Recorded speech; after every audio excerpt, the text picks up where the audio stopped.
Twitter post. I forgot again. Hello, everybody. Happy Friday. I just shared an image of myself to the Discord channel from earlier today when I hit my head and had to put a cold compress around my head. I saw that. Are you okay, by the way? I'm fine. Anyway, hello, Internet. We are live. As I said a moment ago. Happy Friday. Hope you all are doing well. It has been a couple of weeks between DM not feeling well, that's me, and Gary Con. The channel was dark last week, so now we are back, and we're so glad to be here, right, everybody? Yeah, you are. You better be. Yes. Except for Ranzit with the baby face. Except for Bash, who has the baby face of shame now because he's not here. That's okay. And so let's do our introductions really quick. Let's start all the way to the left with Miss Kelly. Hello, I am Kelly. I am playing Vola, the half-orc barbarian. I am drinking tonight. I have red wine, very good, bold red wine, and I had like a Paso Robles, I believe, and margarita / grapefruit jalapeno thing in this cup. It's going to be interesting. It's going to be interesting. There's apparently going to be alligators. Somebody talked about alligators. I don't know. I might be riding an alligator at some point. We'll see. Anyway, you can find me at Cave Girl Productions or cavegirl.com for Cave Girl Productions or Cave Girl Prod on Twitter. Next up, we have Matt. Hello, my name is Matthew Lawson, aspiring voice actor and accountant. I play the Paladin Juki. I am tonight drinking this lovely little thing. It's basically a Corona beer sticking out of a margarita.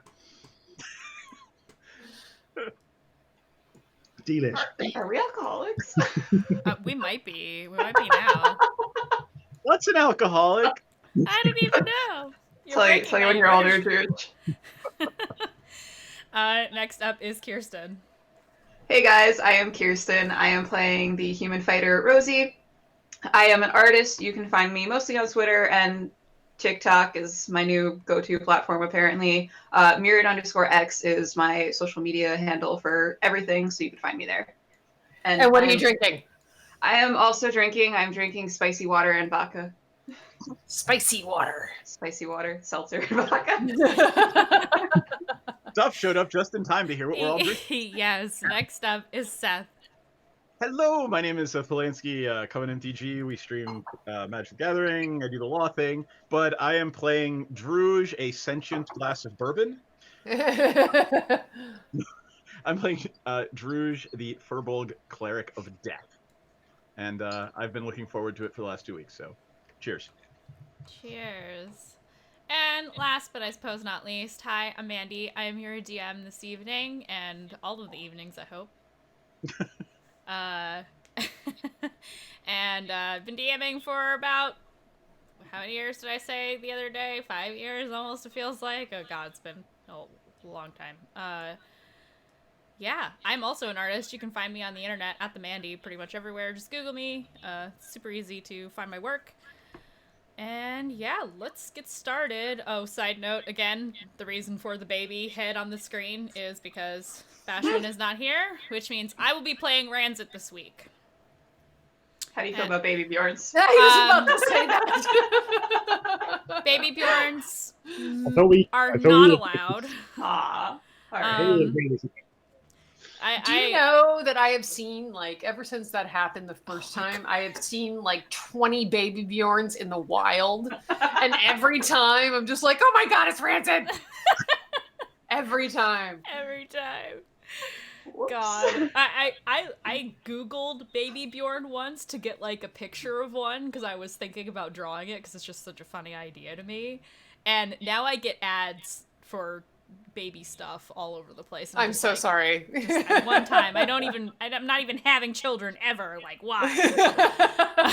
We should probably explain to the stream that, like, the whole reason we're talking about baby Bjorns is that Rosie was carrying Ranzit's gnome character around in a baby Bjorn at one point. So.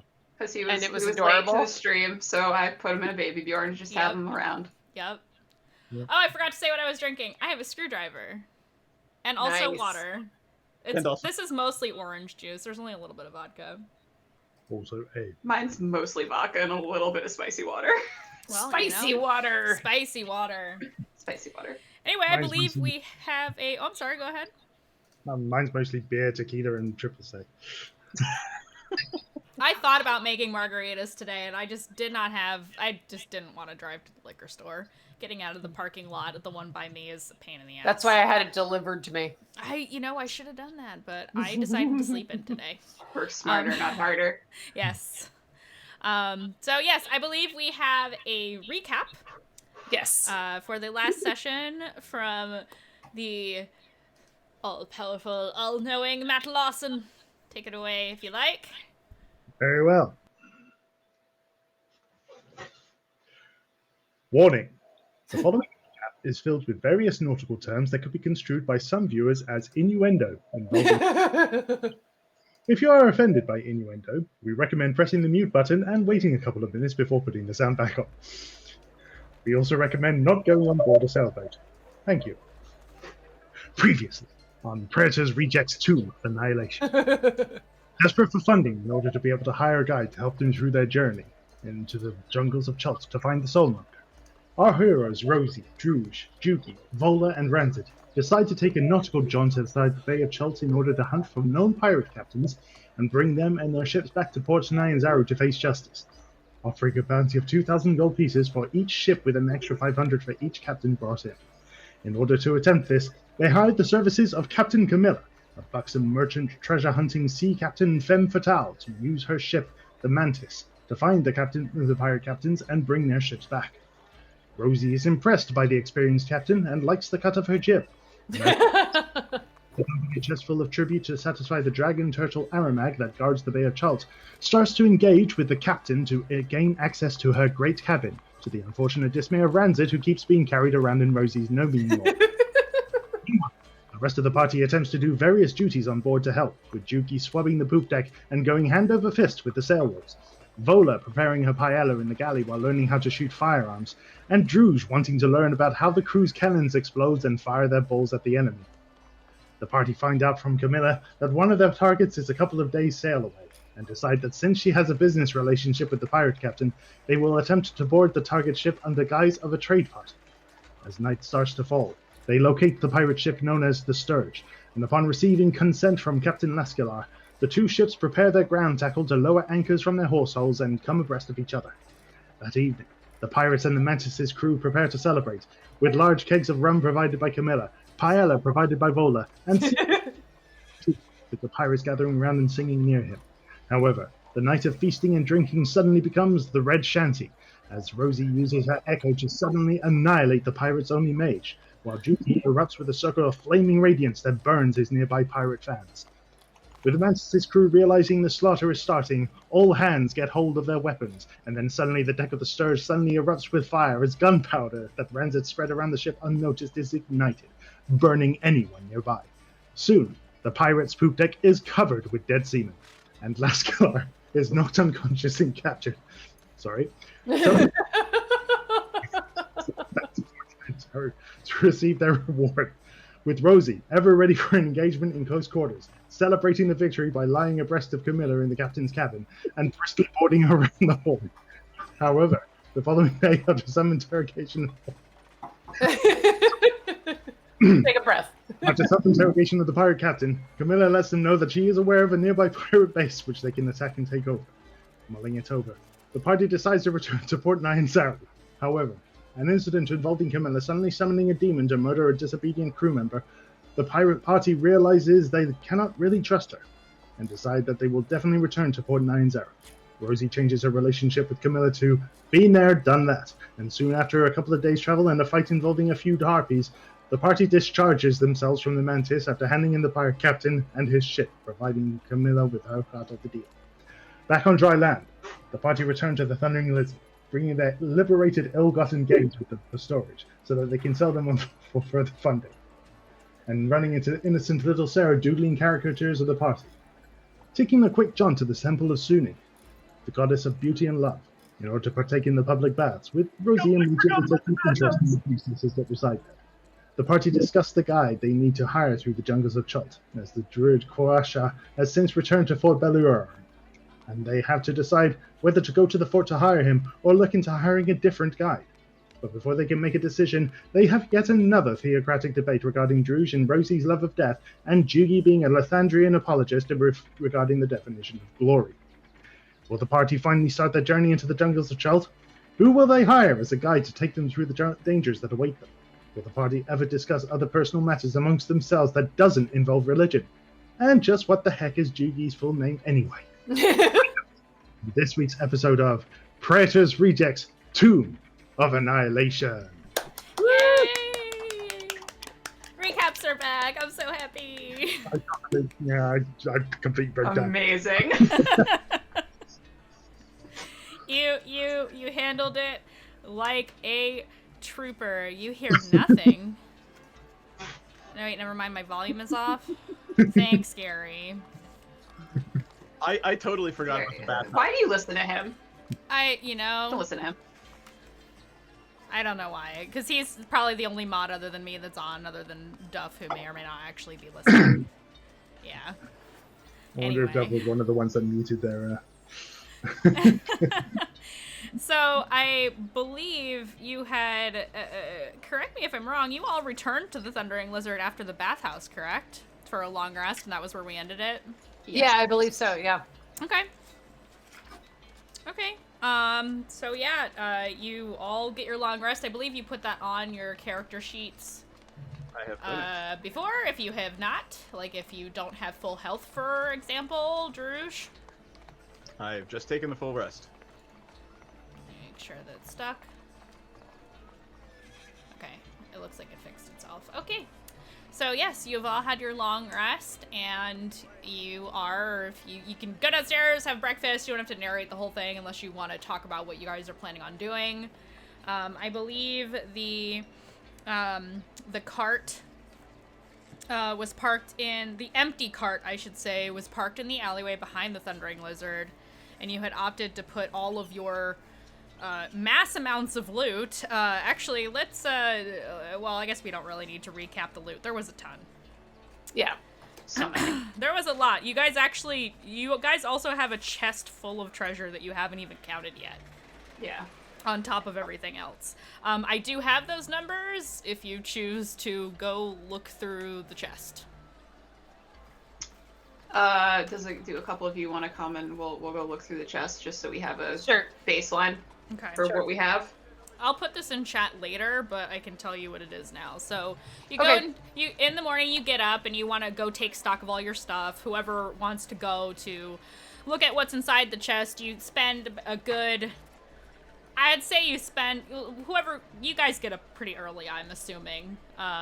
It takes you at least a couple of hours to do this, because there's a lot to count.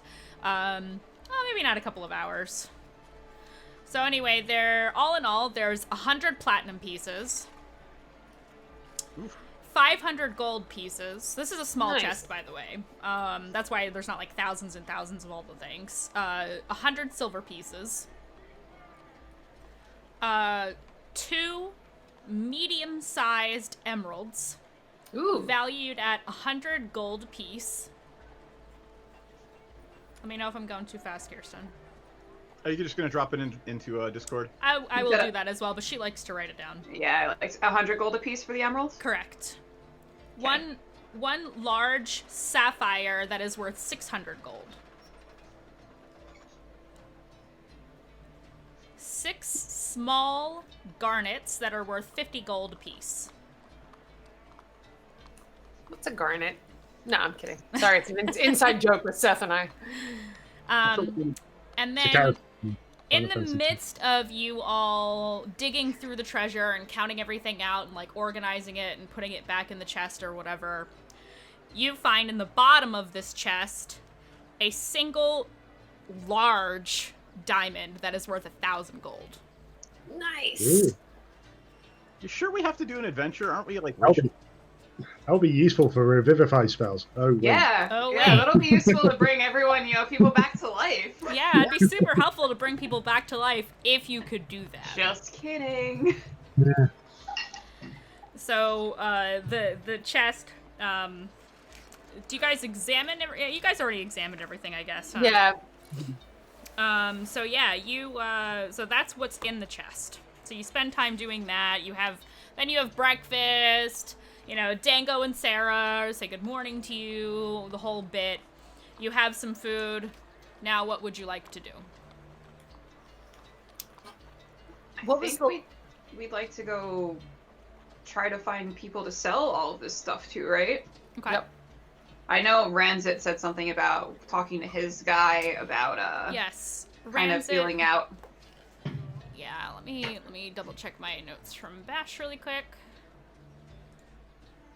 I asked him about what he wanted to do with Ranzit while I was playing as him.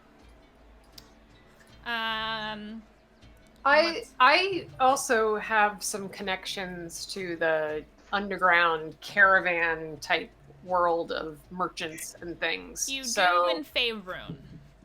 Not here. Correct. Ah, damn. Okay. Yeah, so that's kind of the point of Chult, is that nobody knows anybody really. Okay. Ranzit was kind of an exception because of his background. That's not to say that there isn't anybody here that you know, it's just you don't know if anybody you know is here. Okay. It's not to say, like, you won't run into people. It's entirely possible. But, okay, not right off the bat, though. Correct. Okay. So Ranzit, let's see, wants to keep anything that's useful for the party, which you guys already agreed on. Yep. Sell whatever we don't need. Find a guide that's not gonna rip us off. So, I think he had said he wanted to go see Will at the Crooked Paw in the Grand Bazaar. That's his business contact here. Yeah. So Ranzit suggests that again this morning. And says that it might be best to go ask him. So how do you guys want to handle it? I'll go along with him. Yeah. So you guys want to load up the cart again and kind of like tote it through the bazaar instead of having to come back at some point to get everything? It's a lot of stuff to tote along. I mean, what if we get it there and they're not interested in the loot, and then we're just toting this thing behind us? I mean, would it be easier to just say, look, we've got X stuff and we can meet up and deliver it to you if you want to talk about a price? We can do that. Whatever works best for the party. Yeah, I'm just worried that if we haul it through, all the places, that we'll just have to haul it back and, and all that stuff. So. Oh, don't worry. I'm sure it'll be like every other RPG where you just click a sell button and you just say automatically take it. What is that? It's just like a shop where you click a sell button. Yeah. A sell button. Yeah. It might be. That's a good point. I was trying to avoid like somebody stealing our stuff, or something befalling our stuff. Maybe I was overthinking it. So it's up to you guys. I'm It's like, fine. it's like World of Warcraft. You find a bit of snot on someone's corpse, and you say, "This is a bit of a snot on someone's corpse." Yeah, we can leave it. We can leave it if you guys want. I submit to you that we do not leave the gems, though. The gems come with us. The diamond and the emeralds and such. Yes, those can be easily put in pockets. So you separate the gems out and you carry those on your person. Okay. That makes total sense. Yeah. Who knows who we'll meet in the jungles of Chult? Finding primitive tribes that will take gemstones. Okay. So you lock up the storage room, have your breakfast or whatever. You take the gems with you, the gemstones that you found, because I think the gemstones in the chest were the only ones you had gotten, other than like gold necklaces and rings and things. But yeah, we had five bars of gold as well. Mm-hmm. Yes, you do. Okay. Diamonds are an orc's best friend, yeah. Yes. So yeah, you head out into the market. Do you go directly to the Grand Bazaar, or are you guys looking around for anything in particular on the way? No, I think I'm just interested in going directly to the Grand Bazaar. Anybody else? Yeah, we can go there. Okay. Okay. I know you guys didn't want to do like a whole shopping episode, so I'm cutting out as much as you want me to cut out. Just let me know when you want to stop Perfect. to do something. So Yes, directly to the bazaar. Yes, Okay. thank you. I'll just cut out all the travel-y bits then. And when you want me to stop, just shout it out. Don't feel bad for like interrupting me or anything. Like just say, hey, I want to do something here. So you go down the streets over to where the Grand Bazaar is bustling as per usual. It's a very popular location in the city for locals and for tourists of sorts alike. You go to where, well, let's see, who of you have been to Will's? I think Jugi has and Druge has. I have. And You- Ranzit. oh, okay. Well, I'm Ranzit, so I'm, blah, blah, blah, blah. I don't know if Vola's been there yet. But I that's have okay. not. So most of the party has been. Ranzit's with you, so you all get there, no problem. Will is there, sitting behind the counter of the Crooked Paw, and he looks to be, he looks like he's working on an account book, like writing down like his accounting stuff for the shop or something. He's got like, he doesn't normally wear glasses, but he's got like little glasses on, and he's kind of like squinting down at the book while he's like writing stuff down. And when you walk up, Adorable. he looks up and sees you, and he takes the glasses off, and he says, I didn't expect to see you so soon. What can I do May for you? May I guide whoever's going to negotiate? Who wants to negotiate? Who's good with? I don't know. Who's good with that? Yeah, that's a good point. I mean, I'm a pretty persuasive guy, so I guess I'm gonna do the. I will bless you in Abyssal. What is a good attribute for negotiation? Persuasion or intimidation, Persuasion.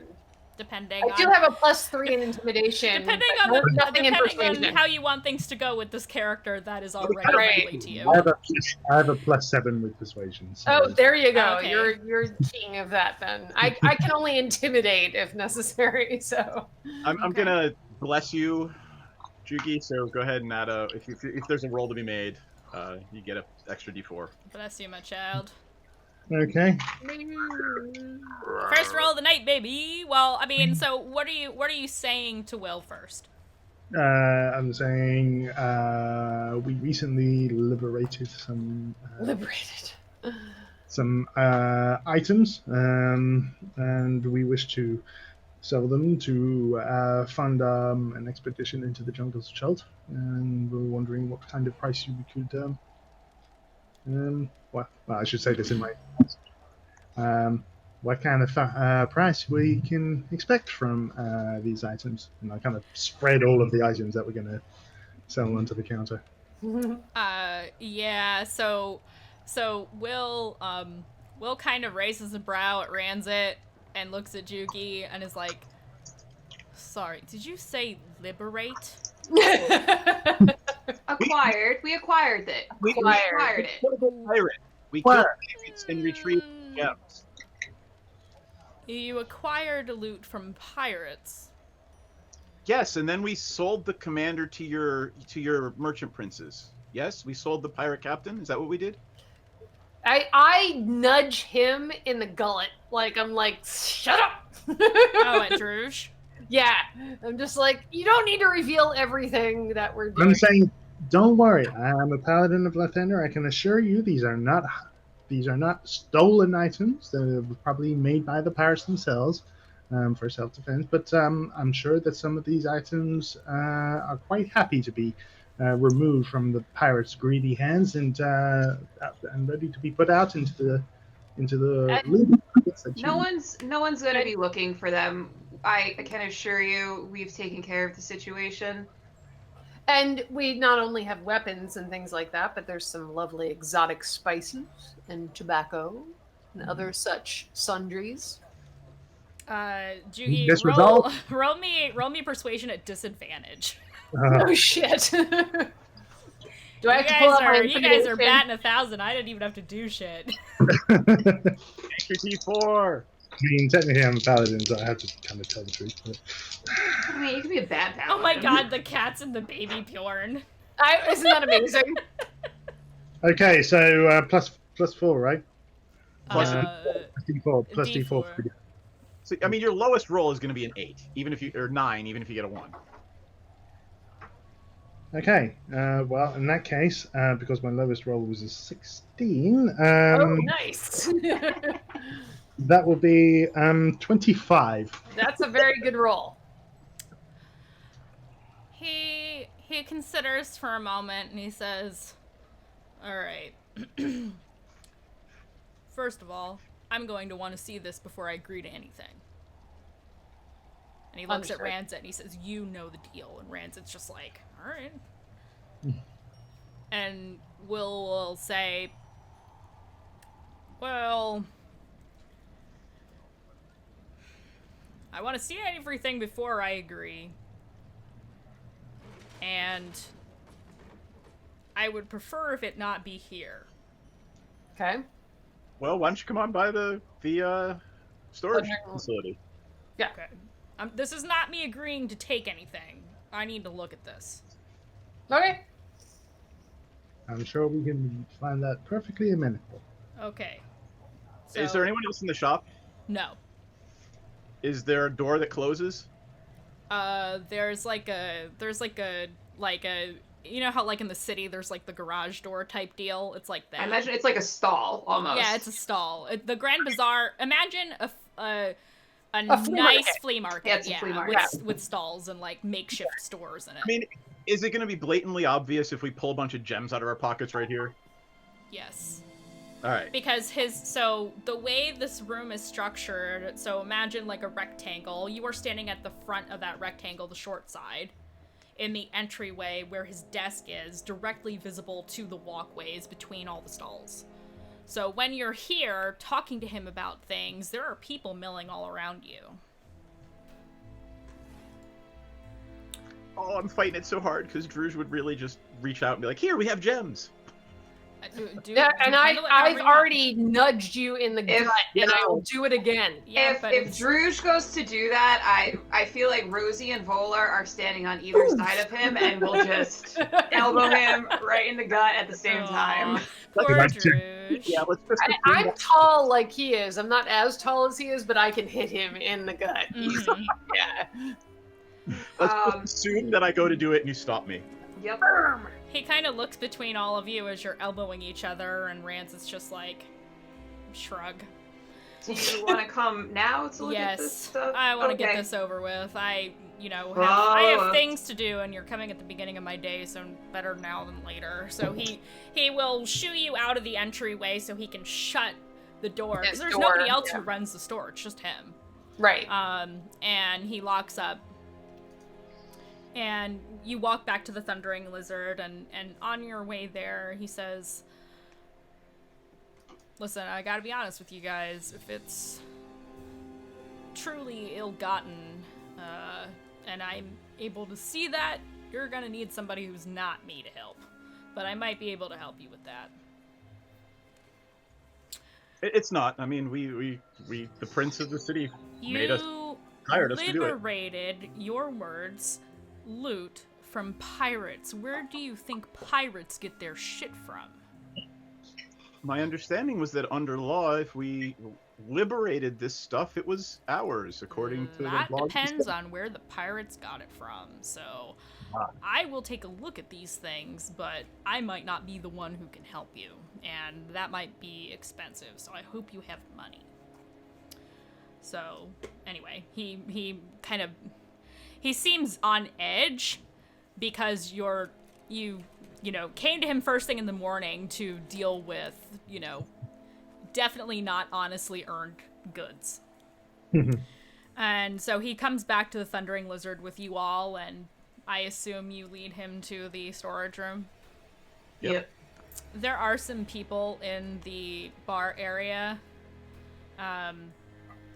Do you guys try to act, I don't know, do you guys try to be subtle about going back there, or? I would say subtle. Okay. There's no, because we just want to get this transaction done. We don't need to fuck around. You don't want people to see you? Right. It's just awesome. I want stealth checks from everybody. I'm Please. actually going to. I know myself at this point, and I'm going to go and hang out with Sarah while Okay. they. because the ladies are way better at this than I am. I got a 27.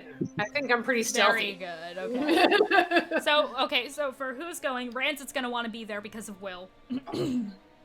Well, I'm going to have to be there because I'm the one that tried. Right. I'm there. So obviously, I'm stealthily there. I'm there. Rancet did not so great. So you guys get back into the storage room. I'm assuming Jugi and Druge have both stayed out of it. Well, Jugi is the one that's negotiating, so he's kind of got to be there. But Oh, are you staying with the party, Jugi? Yeah, I thought I was. Did you roll stealth? Oh no, I didn't. I got a 17, by the way. Okay. I can do to see if anybody's watching them while I'm hanging out with Sarah? Give me a perception check. I shall. Sorry, I accidentally switched up my. That would be a 24. Natural 20. We're all rolling high Very today. I wish we were fighting something. Well, I rolled a 9, so with. Oh boy, you and Rancet are peas in a pod. Well, Okay. I mean, I had disadvantage in stealth rolls, then I rolled both 9s. So does Rancet. Love it. So they all go into the back room with Will. Relatively little fuss or muss. They go back in there, they close the door. Druge, while all this is happening, unbeknownst to the rest of the party, you can see there is a maybe like in her 20s woman sitting in the corner who's very intently watching your friends. She's not dressed all in black like a certain member of a certain... Nope. Typical Chultan clothing. She's wearing like a cerulean blue kind of poncho type deal. Cerulean is a great color name. Right? Yeah. And she's got dark brown pants on and dark brown boots. She's sitting at a table and she has a drink of some kind. You can't see what, but you can tell from where you're standing at the front desk where Sarah is probably prattling on and on about how glad she is that you guys are back, and being, adorable as per usual. But you can see that this woman is watching your friends and watches them all the way to the back room. You can also actually, let me see if you see something else really quick, because that was a really good roll. I mean, it was the highest I could ever possibly get. Yeah, so I'm gonna say you can see from in the poncho, she pulls a little copper wire and she speaks into it very softly. You cannot hear or see what she says because she covers her mouth. And then, very, I'll say, pretty stealthily slips the wire away and goes back to drinking, and she's not looking at anything in particular now. She's just drinking her drink. If you want to flip to the other scene, that's I do. fine. But ask Sarah if she, very, very quietly, that woman's sitting over the corner. So you say that, like, really quietly to her? Yeah. And she'll be like, and she will... Oh, that's cocked. That was even worse. She shakes her head and she says, "No, I'm sorry, I don't know her. Do you want me to ask my dad?" Is she obviously lying to me? No. Okay. Sarah would never lie to us. Sarah's No, awesome. She's not lying. She genuinely looked like she was thinking about it, like looking at this woman, but like trying to be subtle about it, and you don't see recognition in her face. One You of can you needs- insight check her if you like, but I'm going to, and the reason I'm going to do that is not because I don't trust her, it's because I want to make sure that woman is not holding her or her dad hostage. okay. Somebody needs to draw Sarah.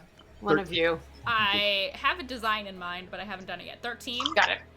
No, she's being truthful. You don't sense any... It's a low DC. She's been very open and honest with all of you this whole time, so you have a good baseline for, like, the kind of person she is and how she speaks and her mannerisms over the last, week or so that you guys have been in Cholt. Has it only been a week? Yeah. Jesus. Yeah. It's maybe been a teensy bit over a week at this point because of your sea voyage. My God. Hey, you know, time. So much shit happens in a week. Anyway. Yeah, a lot of shit happens in D&D in a very short period I of time. Usually. I'm gonna push to the other guys now because there's 4 of them and only me, but I might want to do something with her before if she's gonna get up to leave. So let me know if she's gonna get up to leave.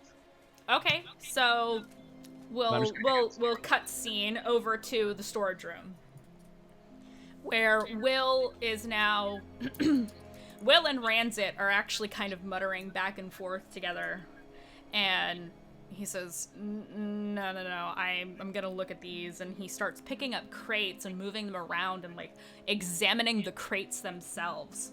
I want those of you that are in the room with Will and Ranzit to roll me a perception check. 16. Okay. 17 again. Okay. 18. Okay. You all passed, so you all can see that on the sides of the crate is an emblem burned into the side. And there's actually different emblems on different crates. There's one that looks like a crest of, like laurel leaves, like a crown kind of deal, but like as a, with a lightning bolt shape above it. There's another one that looks like a falcon. And there's another one that says Amon Spice Company. AMON. Amon Spice Company. That's the crate that the spices are in. He starts picking up cloth bolts, the bolts of silk that you guys had found on the ship, and he kind of unrolls it a little bit to get a better look at the wooden bolt that's in the middle. I interrupt him because if he has a bolt of cerulean blue, my favorite color name right now, I want to snatch it out of his hands and be like, that one's not for sale. There are various colors. I forget if we decided on what all of the ones were. I think you Well, guys... I'm just assuming there's a cerulean blue in there. Okay. How many bolts did I give you? There's 5. One you gave away to Sarah. So Right, there's yes. 4 left. I think the one you guys gave to Sarah was like a nice yellow color or something. Yeah. So yeah, I'll say there's a blue one. We can say he picked that one up, and he's like, oh, okay. I mean, if you guys want to keep the silk, I don't care.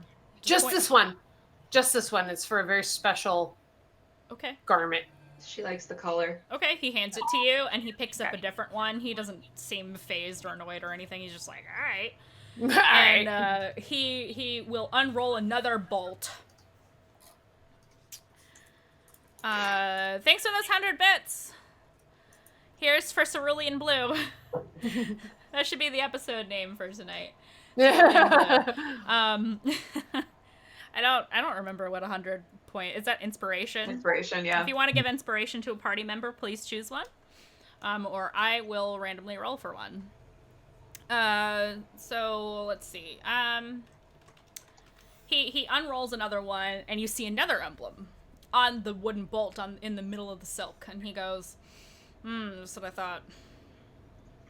And it is, oddly enough, the symbol is of like a high-heeled shoe.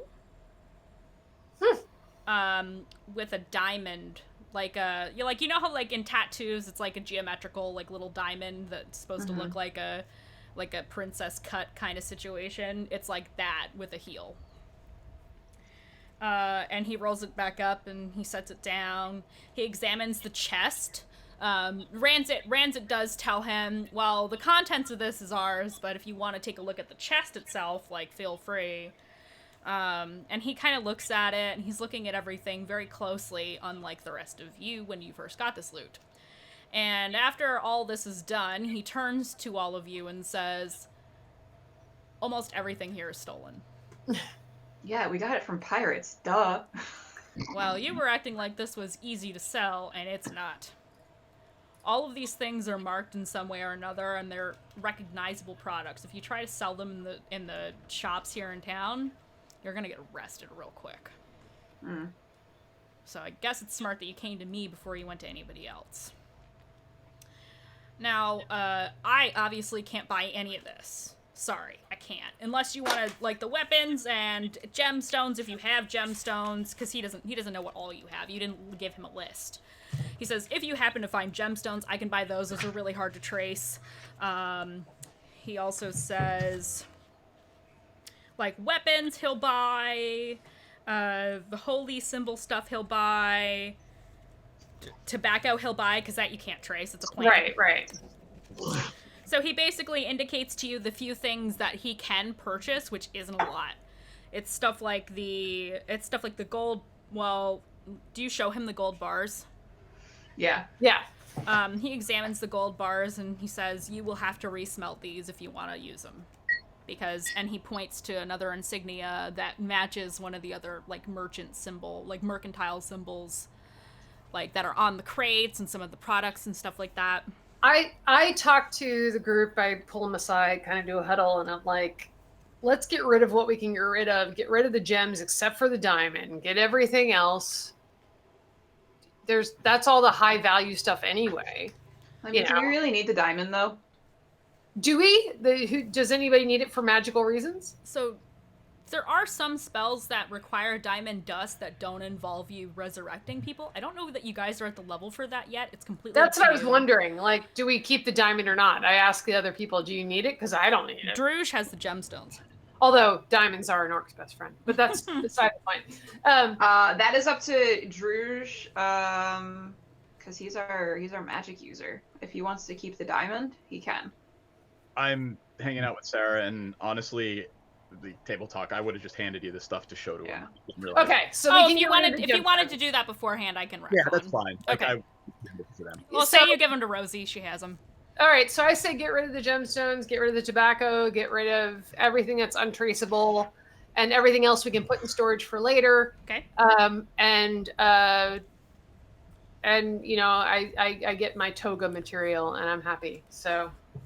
He also says that he can take the spices if you guys were to put it in a different crate that doesn't have an insignia on it. Right. He says, obviously, as long as the crate doesn't say anything on it, we're fine. I assume for the bolts of silk and things that if we take the bolt out that's got the insignia, then you can get rid of the cloth. So, he actually indicates to you that the bolts of silk are worth 300 gold apiece. Nice. Then yeah, let's do it. Except for my cerulean blue. Let's get rid of them.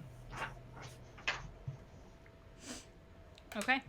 So let's hash that out in Discord after game. Yeah. Because I can't math right now. I just don't have it in my brain. So we'll talk about it immediately following the session. So we're able to get rid of most things. You're able to get rid of quite a few things, not the gold bars, because those have to be resmelted. You have to find somebody who's willing to smelt something that's clearly stolen. Or find a fence, which Will says he is happy to help you do for a fee. Got it. That's fine. Yeah. Yep. While we're at it, I just ask Will whether he is able to provide any powdered silver by any chance. Powdered silver. By the way, Vola got that inspiration. Oh yeah, Vola, you got the inspiration. Woo!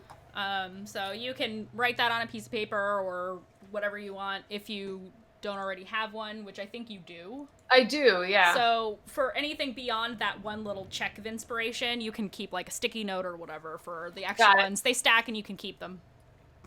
Got it. So there's that. So you ask about powdered silver. Yeah. He thinks for a second. He says, I might know a guy who could get it for me. How much do you want?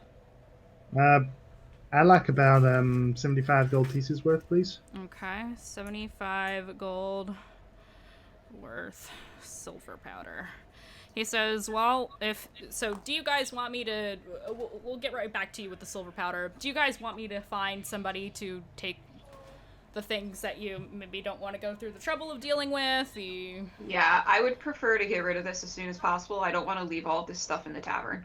Yep, makes total sense. Okay, so he wants 800 gold to give you access to a fence.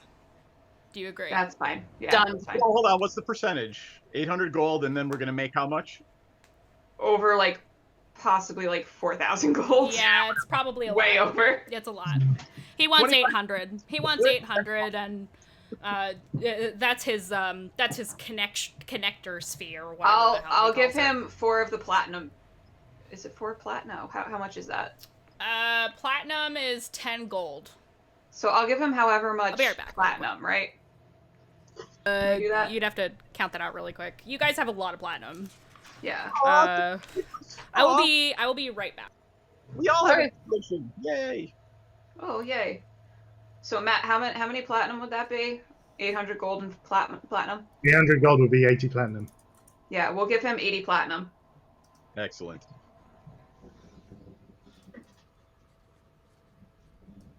All right. Well, Mandii has to actually take a moment. Do you guys want to come back out and we can have a little chat about my friend sitting in the corner watching us? Should we wait for Mandii for that, or? Up to you. It'd be a fun little roleplay thing. That We might as well because she's playing Ranzi as well. So. Oh yeah. All right. So how's everybody else doing? Thanks for the cheers. Yeah, Antiquitas. I always feel like I'm pronouncing your name wrong. Antiquitas. There we go. We appreciate it, and thanks everybody for watching. Spending your Friday with us. Because Sorry about that. I'm here. We're good. It just got like super hot in here, and I was like dying, and I'm like, oh wait, I turned the air off because it was so cool today. Yeah, I was like sitting here like sweating bullets. Anyway, I heard what you said. So you want to? Okay, so you agree? You give him the 800 gold. 800 gold in platinum to Will for the fence. Okay. He says, I will go work on this now. It might take me a couple of days to set up the meeting. I don't know how available they are. I will send a messenger or come over here myself. I assume you guys are staying here if this is where you're storing your stuff. Mm-hmm. Okay. So we'll get that taken care of. So while most of the party is hammering out these details with Will, we cut back to Druge and Sarah.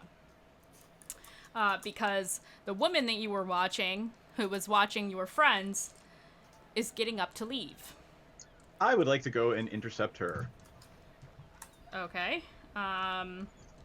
So how do you want to do that? She gets up from the table. She gives Dango a little wave and like puts money down on the table, like tip and everything. And as she's standing, I will make my way over to her and introduce myself. Hello, new, potential new friend. My name is Druge, and I will hold out my hand to her. She will look at you a bit oddly, and she'll shake your hand and say, "Hi, nice to meet you." It's love to meet you. And I will lean in close, not creepy at all, and say, "Would you like to sit back down and we can talk about that wonderful copper wire?" That's very creepy. I don't know what you're talking about. I think. Oh, that's a lie. Oh, that's what they're called, lies. Yes. Okay. Please sit. I would just like to have a chat with you. I would rather not. Is there some reason you wouldn't want to talk to me? Well, let's see. I don't know you. You are a large cow man. I have somewhere I need to be, and you're accosting me for no reason. She looks to Dango and she goes, "Who the hell is this guy?" Dango knows me. My name's Drew. She steps back from you and she's like, "Don't touch me. Don't come near me. I don't know you." I haven't Bruce, touched. what are you doing? Oh, I'm trying to. Are they? I'm not there. I'm sorry. No. Okay. Dango is like, "Hey, Druge, maybe don't creep out my patrons, okay?" Because I noticed she was staring at us all very intently, and I thought, I might want to have a chat with her about that. I don't know who you think you are or how important you think you are, but I sure as hell wasn't looking at you. And she starts walking towards the door. If you follow me outside, all bets are off, but I'm not gonna fight in here. Why would I like to fight you? She doesn't answer you. She just keeps walking to the door, and Sarah's like, "Have a nice day," and the woman walks out. Have a lovely day. That's it. I'll just let her go. Mm-hmm. I'm not gonna. Yeah. Meanwhile, the rest of the party is now exiting the storage room. As this Did we is see that occurring. exchange? You hear some of it, but you barely catch the briefest glimpse of Cerulean Blue Poncho as she leaves. Cerulean blue. Yes. Yes. My favorite. Dude, This is what a the- thing now. You've what the made it hell a was thing. that? Now it's a thing. Yeah. Druge, what the hell was that? What happened? Oh, she was watching you guys all go back into the room, and then she spoke into a copper wire, and she didn't want to talk about it. Speaking into copper wires? What's that about? It's a spell. I suppose. I wasn't sure. I couldn't tell, and she didn't want to talk to me about it. So Who I didn't all- want to detain her. That would have been rude. Who all is proficient in Arcana? I think it might just Not be me. Ranzit. Yeah. Not I. Nope. Nobody else? Okay, so Ranzit will roll. Let's see how he does. I'll. Yeah, I can't really. Can I boop him? Ooh, he did very good. Not necessary. He had a very good roll. Cool. He goes, did you say copper wire? That's what it looked like. Yes. It sounds like a message spell. Message spell. Yeah. Yeah, Huh. he rolled stupid high. Of course he did. Mm-hmm. Well, it's pretty He has obvious. a really high bonus to Arcana. He says, well, she was telling somebody something. That's what the spell's for. Let's go. I'd like to go up to the bar and ask Dango. Do you know this person? Did you know that person? She was spying on us and casting spells. She didn't look like she was spying on me. She looked like she was eating breakfast. But if you say so, no, I don't generally make it a habit to learn everybody's name, just regulars. So she isn't very good. I mean, I've seen her here before, but I wouldn't say she's a regular. Okay, thank you. Yeah, sorry. I don't actually know her name. You're I'll sure she was watching? She was watching you guys? Very intently. What does our friend the merchant say about all this? Will is just kind of like, well, if you guys don't need anything else, I'm gonna head back to my store now so I can arrange everything. Thanks, Will. Let us know. Yep, Send word. I'll send word. Moving Ranzit, good to see you again. And he kind of claps hands with him. Because moving swiftly would be a good thing. If we are being watched, it stands to reason that someone may try to steal it. Wait, you guys are being watched? No, we're not. I thought he Okay. heard. Okay. Bye. Will leave. Druge, Ixnay. Ixnay.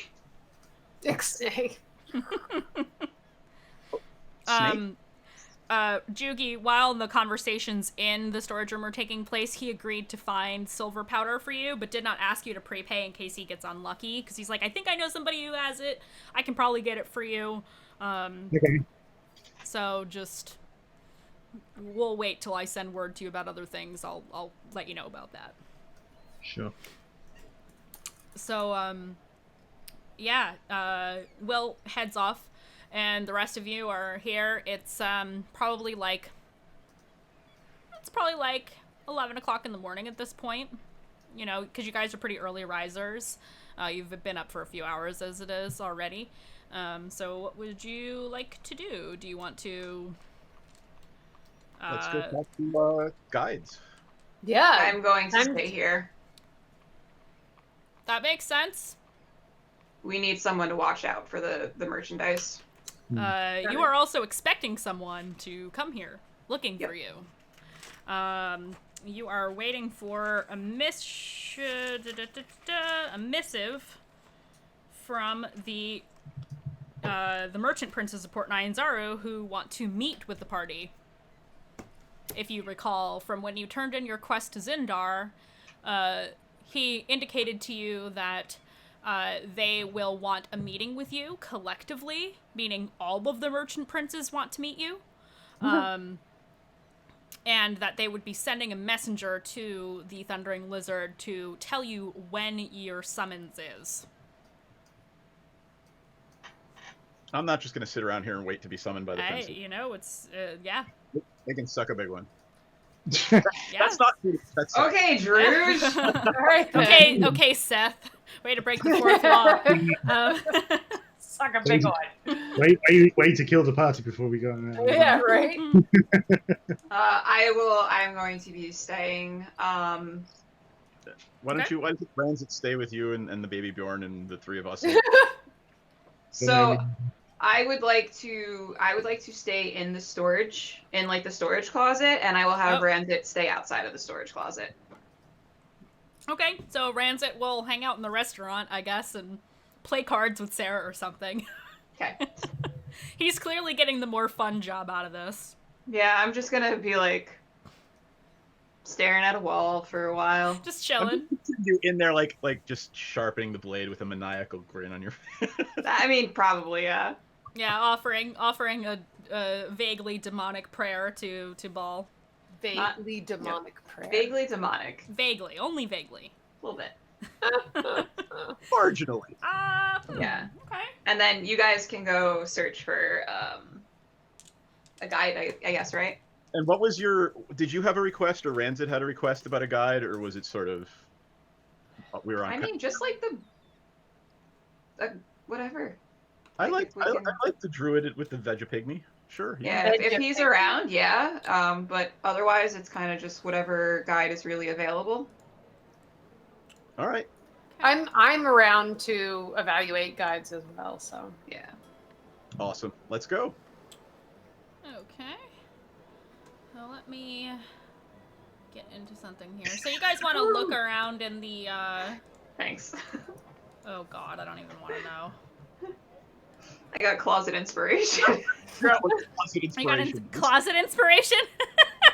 I love that. Thank you for those biddies. Much appreciated, as always. Nothing whatsoever to do with Camilla. Nothing to do with Camilla whatsoever. Rosie is very out of the closet. Yeah, she is not in the closet. Rosie is in the next room. She's got a whole mansion, let me tell you. She's good. Rosie didn't just come out of the closet, she hacked her way out of it. I hacked that closet door down. There's no going back in. She's in The Shining. She's fine. Yes, Here's Rosie. Here's Rosie. Okay, so you are, so let's really quick, well, what do I roll? Okay. Ooh. Interesting. I like it when it rolls dice and says interesting. That's never good. Interesting, yeah. I'm just gonna say that every time I roll dice now, so you'll never know when it's actually interesting or not. The creepiest one is... Actually, let me roll a second thing. You have to do this with your chin as you talk about the interesting roll. Yes.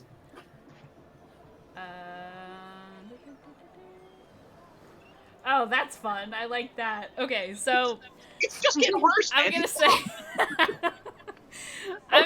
Listen. I'm just rolling to see certain things that you may or may not hear.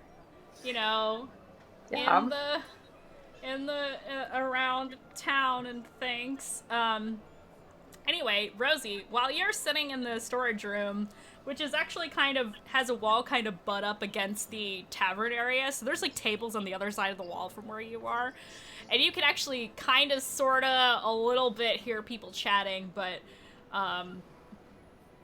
you catch snippets of people talking about some kind of giant snapping turtle in a place called Snapping Turtle Bay.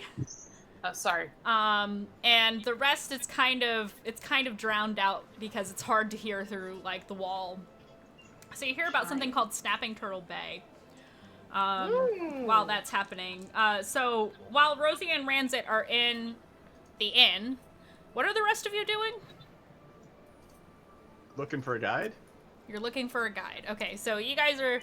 So we're all splitting up. 2 of you are staying at the inn, and the rest of you are gonna go look for a guide. Yes. Yeah. Okay. Alright. That works for me. So yeah, okay, Vola, I almost called you Rosie, I'm so sorry. Vola, okay. Jugi, and Druge.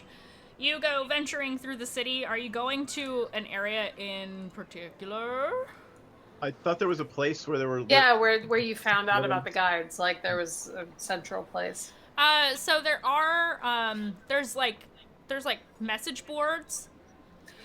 Right, and we've seen the message boards before, yeah. Mm-hmm. I thought there'd be a place where they might be able to be contacted. Most of them are just kind of around. Okay. Let me actually open the city map. I'm interested in talking to the one, what I can't remember is which one it was, that wanted us to kill the undead. That's the druid that you had met previously. So we already met them. We already talked to them. We talked to them. Yes. So okay. Basically, so that's not the Vegapygmy though. Correct. Oh. That is the Vegapygmy. Yeah, he had a Vegapygmy with him. Yeah. So okay, I was confused by who was who. Got it. I don't know if you guys have Owlbear Rodeo open or not, but I will. I do not. Okay, let me put that in chat really quick because it's probably been a while. Yeah. Excuse me. In a couple weeks. That should link directly to the map. I am going to switch to our combat view so that people at home can see the map. Oh god. Okay, it's just because there's a map. Yes, it's because there's a map. Owlbear Rodeo. Owlbear Rodeo. We love it. We love to see it. There it is. Got it. Okay, so I'm actually going to make this a little bit smaller so that we can do one of these. We talk a lot in Discord because I still can't find all the guides. Oh, there they are. Okay, there we go. Oh god, yeah, the guides are like super far up. Do you want me to walk through them while you're doing that? Because I have them up right now.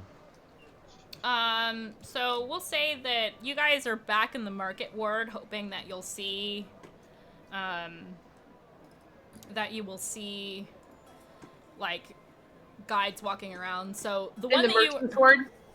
Yeah, I think that I'm pretty sure that's where I had sent you guys before, because it's not terribly far away from where the Thundering Lizard is.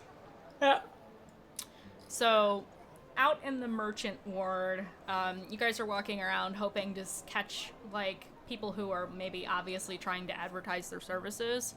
Yep. And, you don't really see anybody. You certainly don't see the druid that you saw before. But huh? Kawasha and Kapalue. Kawasha and Kapalue, yes. Kapalue. You don't see them anywhere in this area. You do know that Kawasha is from Fort Balorian, so it's possible that he went back to Fort Balorian. You know, that he doesn't live in the city. There are a lot of guys. I just realized, are we in the merchant's ward or the market's ward? Oopsie. I didn't mean to do that. You are in the market ward, I'm sorry. Market ward, okay. Oh no, it's doing this stupid thing. I see where you are now. Yep. Hold on. I need Owlbear. I'm wondering what's the difference between the merchant ward and the market ward, like... I don't think there is a merchant. There is at the top. Oh yeah, of the map. Merchant's ward is up here. So I'm like, what's the difference between the merchant ward and the market ward? Merchant ward is probably also where merchants live. Oh, I see. Okay. Yeah.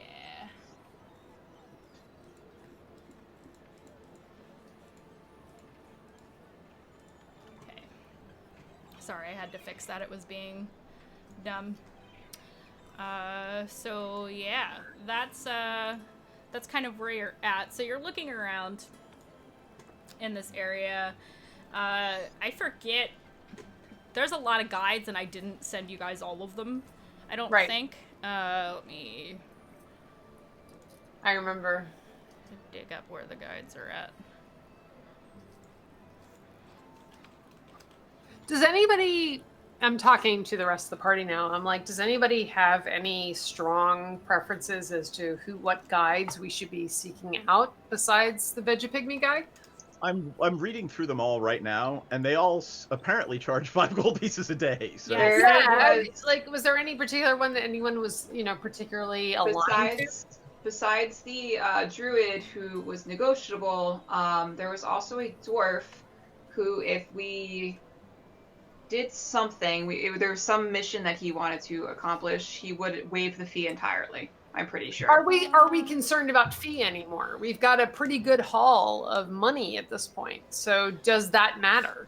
Honestly, no, but like more money's better, you know? No, okay, that's fair. The more money we save on fees, Oh, and money. we can spend on magic items. There was someone who wanted assistance with killing fire newts that have taken over. I think that was the guy. That was the one who would waive the fee.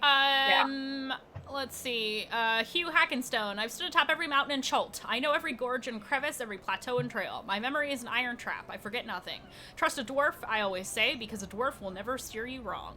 Fearless I am. There's no dragon, beast, or undead horror that scares me. You want a guide who runs away at the first sign of danger? No, you want a dwarf, and I'm the toughest dwarf around. Red dragon bit off my arm, yet here I stand. Takes more than a dragon to stop Hugh Hackenstone. I charge 5 gold coins a day and expect a 30-day payment up front. Best coin you'll ever spend, I promise you. So that's the dragon one. So there's another one. I'm just curious. Fire newts, there's 2 How many dwarfs. mountains are actually in the jungle? How many mountains? There's lots. Yeah. There's mountain ranges in the jungle. So it's not just the jungle. We're literally going into like crazy ass wilderness. And most of it is completely uncharted, so you'll be going in blind. Yep. There's volcanoes and things like that in there as well. Isn't there? Tigers and the lions other and bears. dwarf, I'm just gonna go through them. The other dwarf is Musharib. The jungle is my home, I know it well. I can guide you anywhere in Chult for a fee of 5 gold pieces a day. If adventure is what you seek, join my quest to reclaim Hrakmar, my clan's ancestral forge. A volcanic eruption forced us to abandon it many years ago. The fire newts that have since taken over must be driven out or destroyed. At the very least, we must sneak in and recover a relic known as Moradin's Gauntlet. The fire newts must not be allowed to keep it. If you love dwarven kind, then hear my plea and join me in returning Hrakmar to its rightful owners. I will waive my fee for your promise of assistance. Then there's Kawasha and Kapalue, who you know, so I'm not going to reread that. There's Azaka Stormfang. If you need a guide to get through the jungle alive, look no further. I was born in the jungle. I know its dangers well and how best to avoid them. Should you choose me, you may rest assured that your party is in safe hands. I charge 5 gold coins per day and expect 30-day payment up front. For those adventurers who aid me in personal quest, I will waive my fee and guide them to places no one else has found. This quest will take us to the Firefinger. The evil terrafolk that roost atop Firefinger stole a wooden mask from me, and I need it back. Ooh. Then there's Iku. While the lore of pillaging the antiquity of Chult is a temptation, I appeal to those who find fulfillment in doing actual good in the world. I seek to rid the jungle of evil. There are many ruins and ancient temples that must be reclaimed, so that the spirits of nature can return to their sacred places and live in peace. There are evil impostors who seek to blind you with promises of gold, but will only guide your throats to their blades. My rates are standard 5 gold pieces a day with a 30-day payment up front. A small portion of the pay goes to pay off the merchant Prince Jobal. I give the rest to charity. I like her a lot, but apparently she's in debt to somebody. Yeah.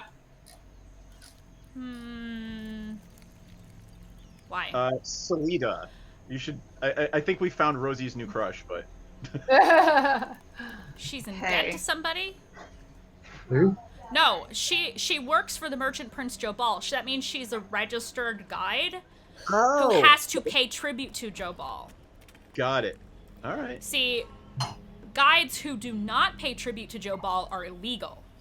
I have detailed that out to you before, but I'm just reminding you again because it's been a little while.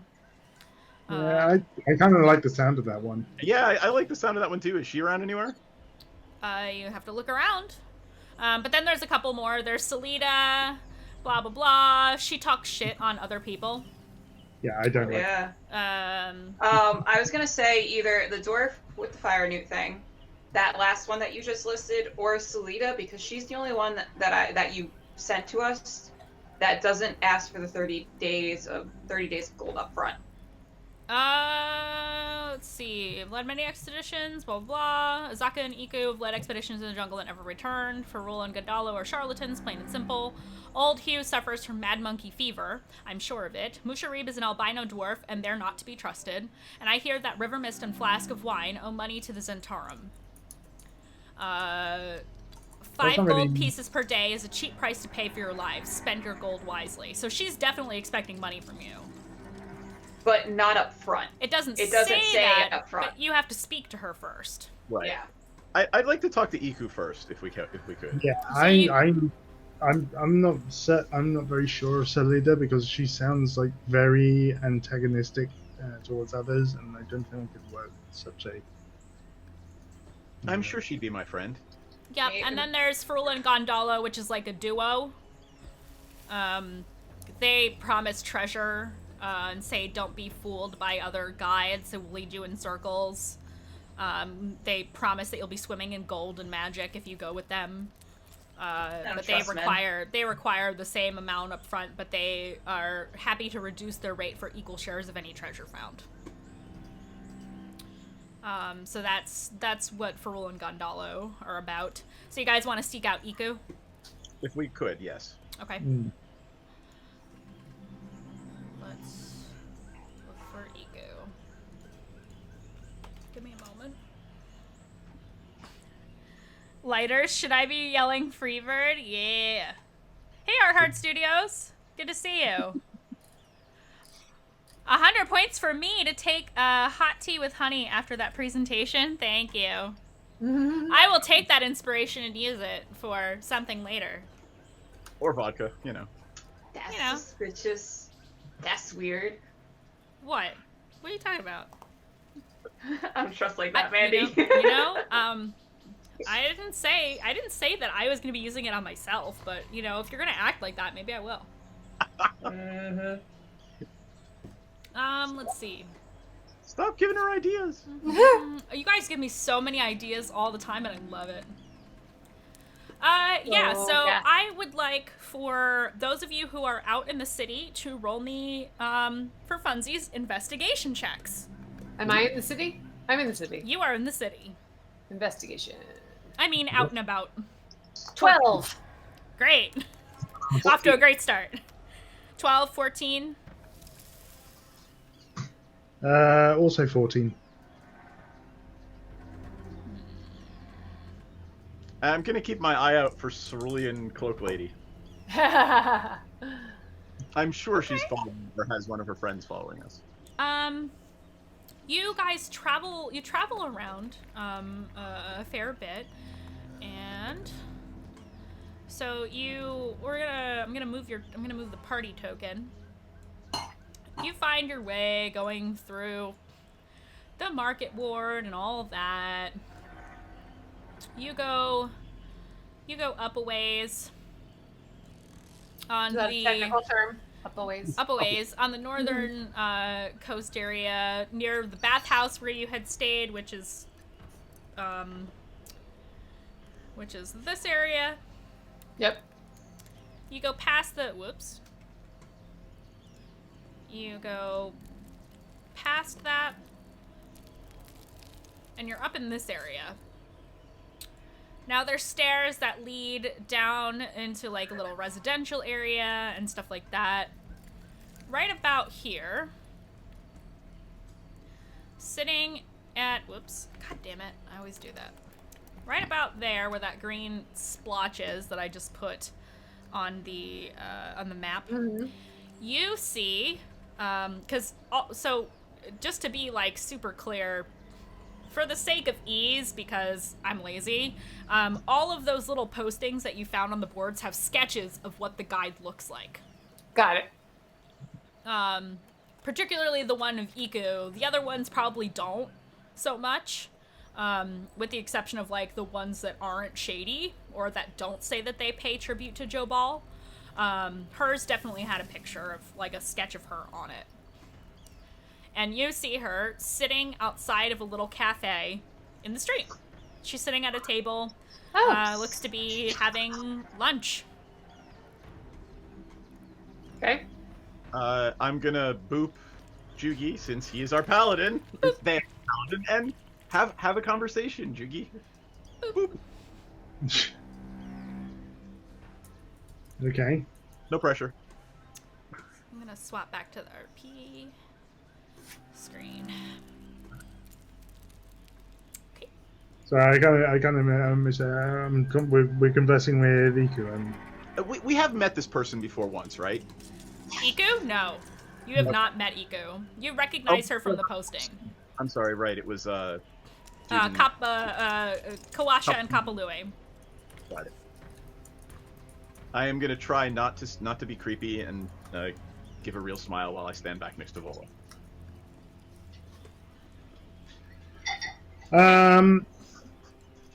So I am going to go to. I'm going to speak to you.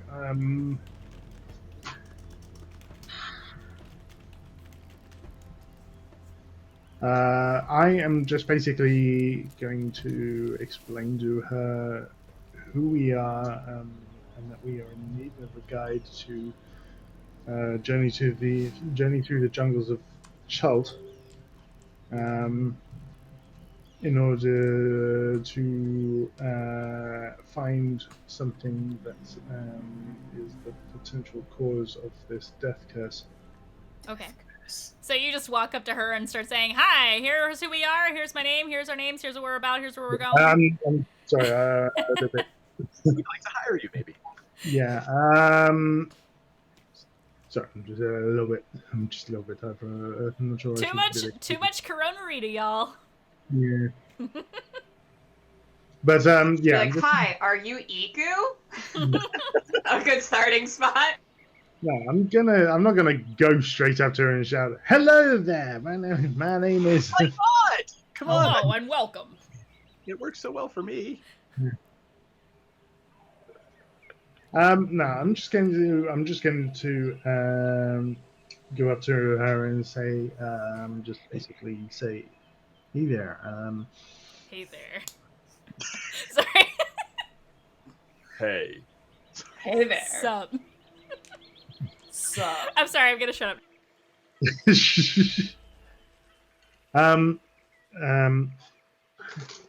Hi there. My name is well,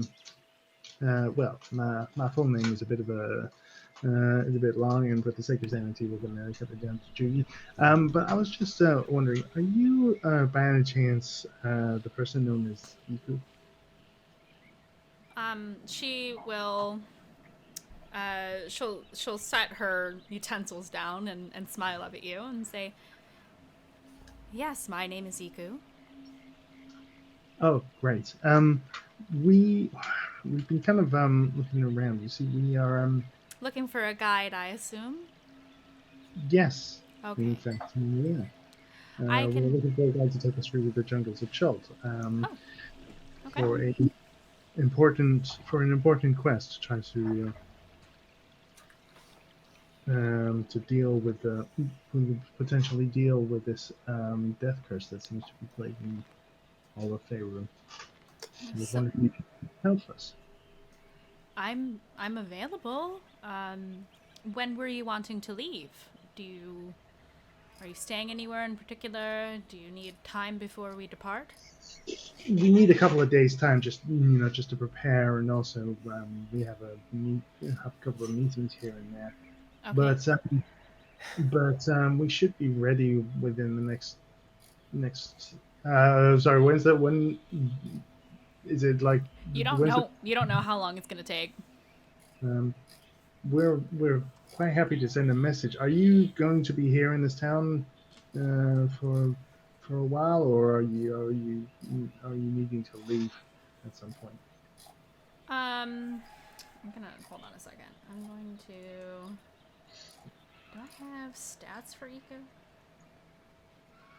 I don't. Okay, but I have stats for this. Okay, this works.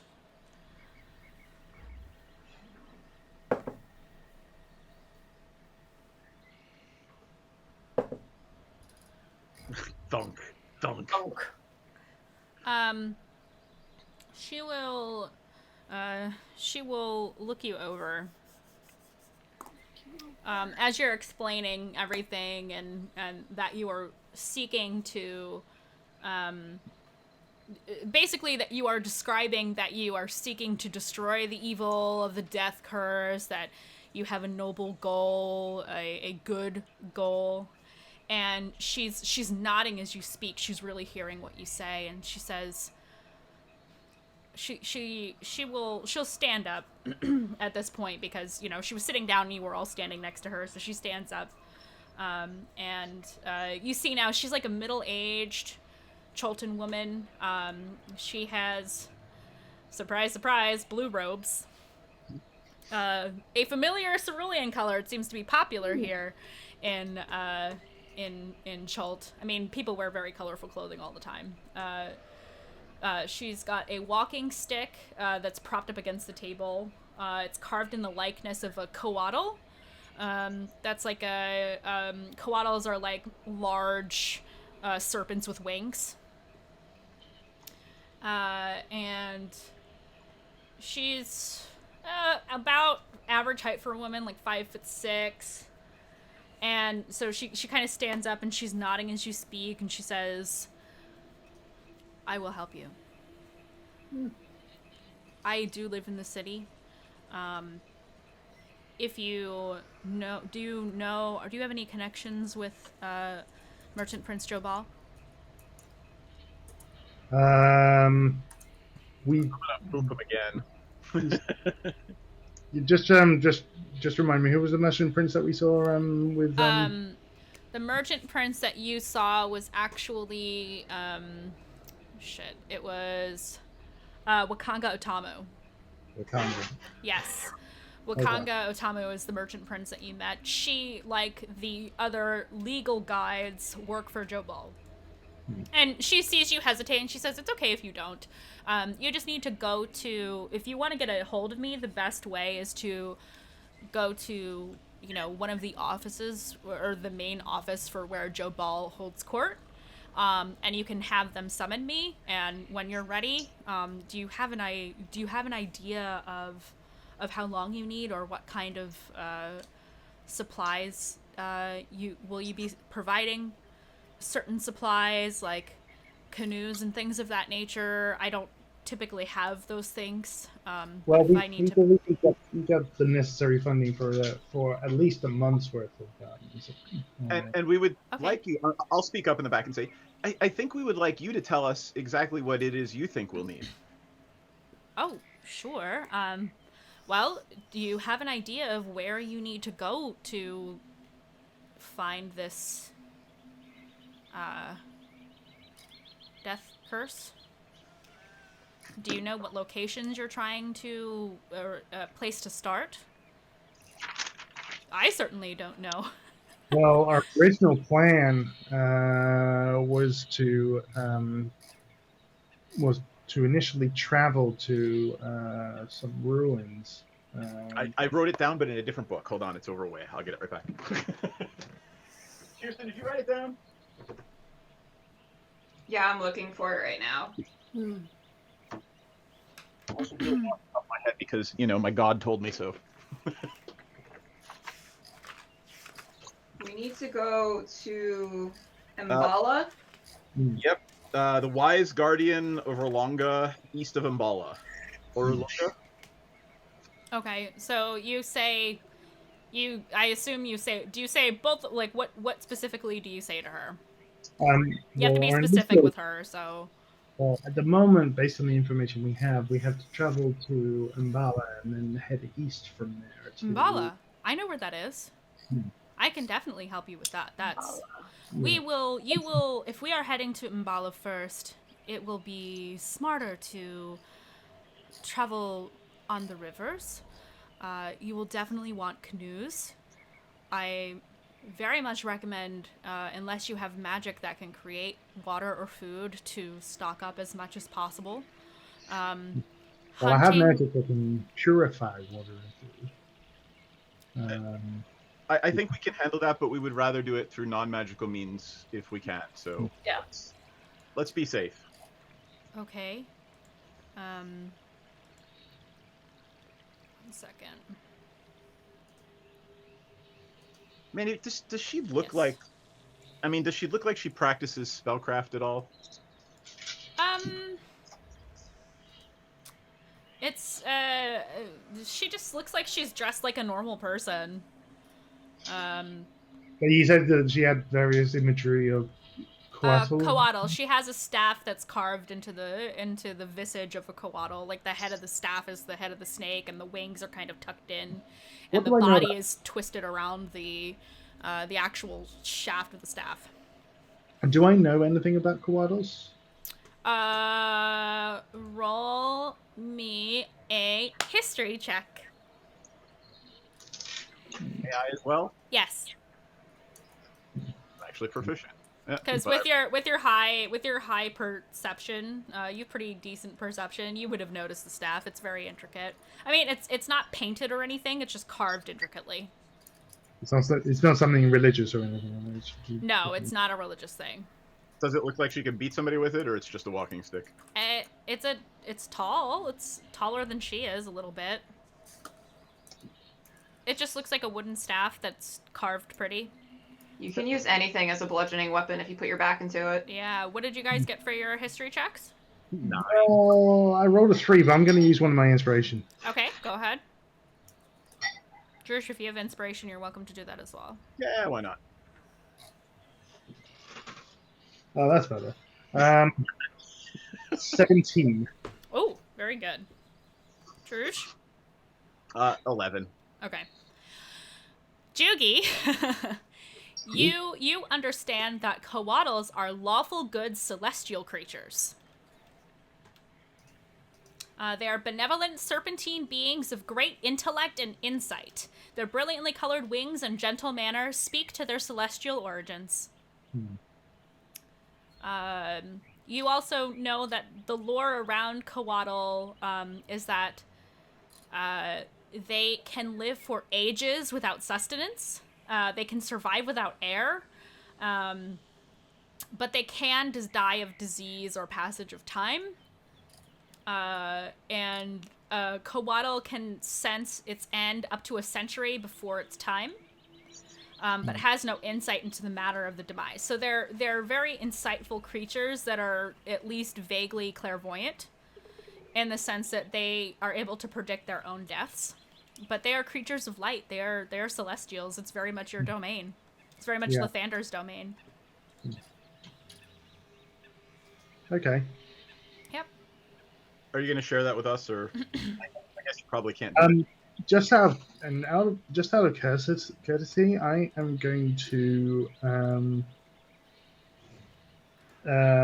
basically while we're discussing like the food and the meals and stuff like that, I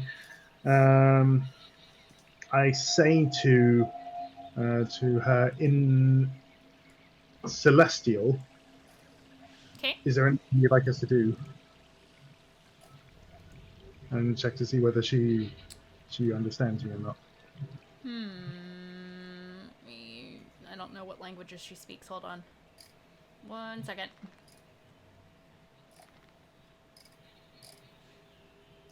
Oh. She looks to you when you speak to her in Celestial, and she kind of tilts her head a little bit. And she says,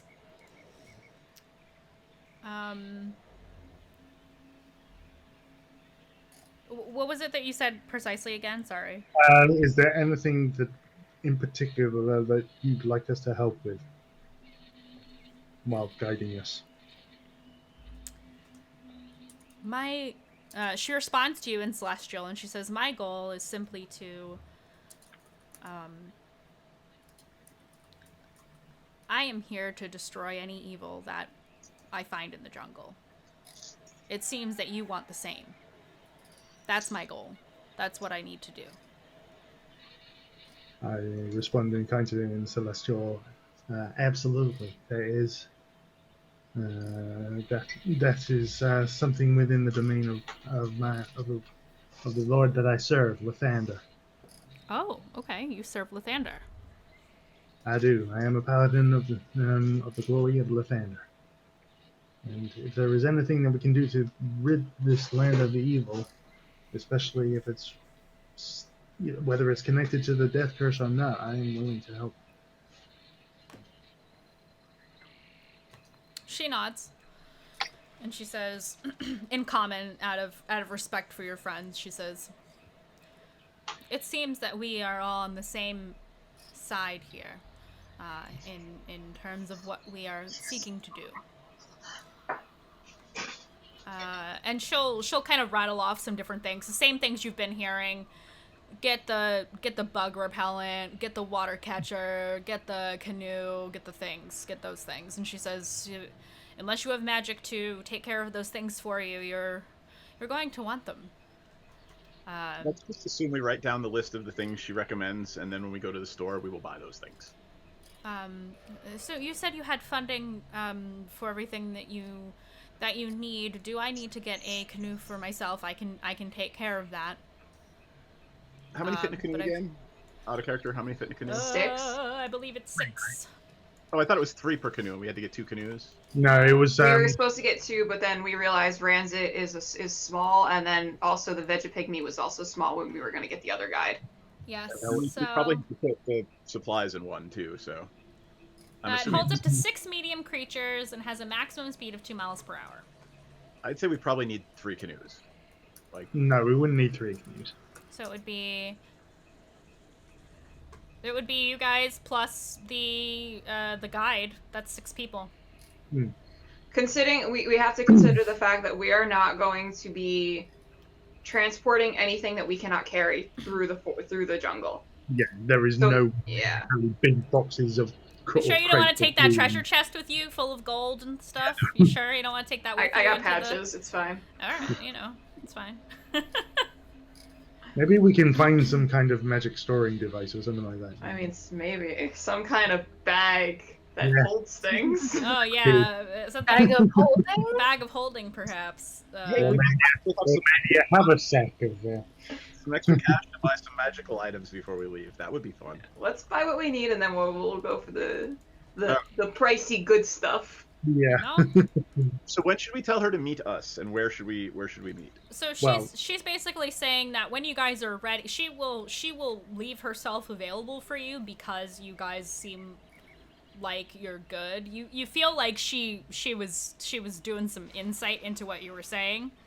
You feel like she was trying to gauge if you were being truthful or not. I immediately have a good feeling with this guy. So. While Juki's having their good feeling, I'm gonna poke Vola and say, should we tell her that we're meeting with all of the princes very soon? No. Oh. I don't think she needs to know that. Well, it seems like it's going well. Vola's just like, no. Okay. She's like, nah, fam. Nah. Not a fan. So yeah, I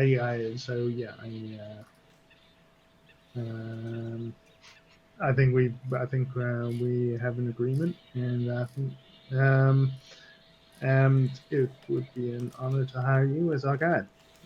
As soon as we are ready, and as soon as our business is taken care of here, we will go to the Merchant Prince's palace and request your summons, and then we can get this started. Oh, you can just go to. You don't have to go to his home. You can go to the office. It's public. It's open to the public. You'll be able to find it easily. Just go there. His office was at the palace. But... No, they have separate residences from where they hold court. All of them do.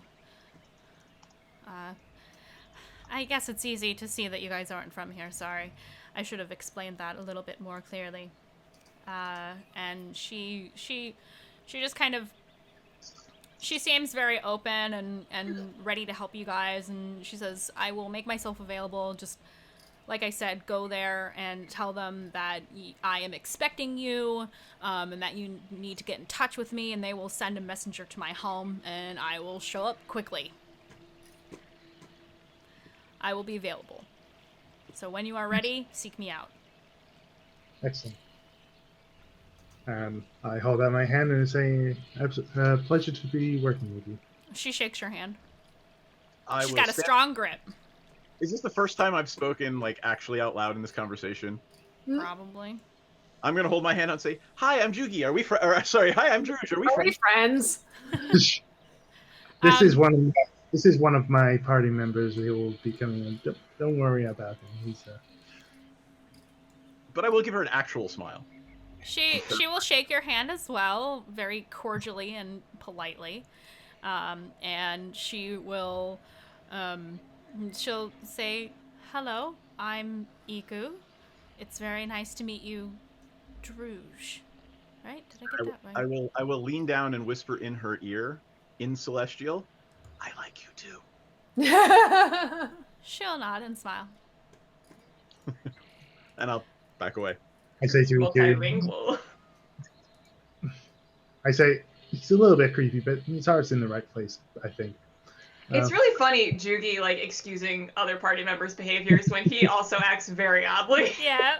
100 points for awkward handshakes. I guess that's an inspiration point to Druge.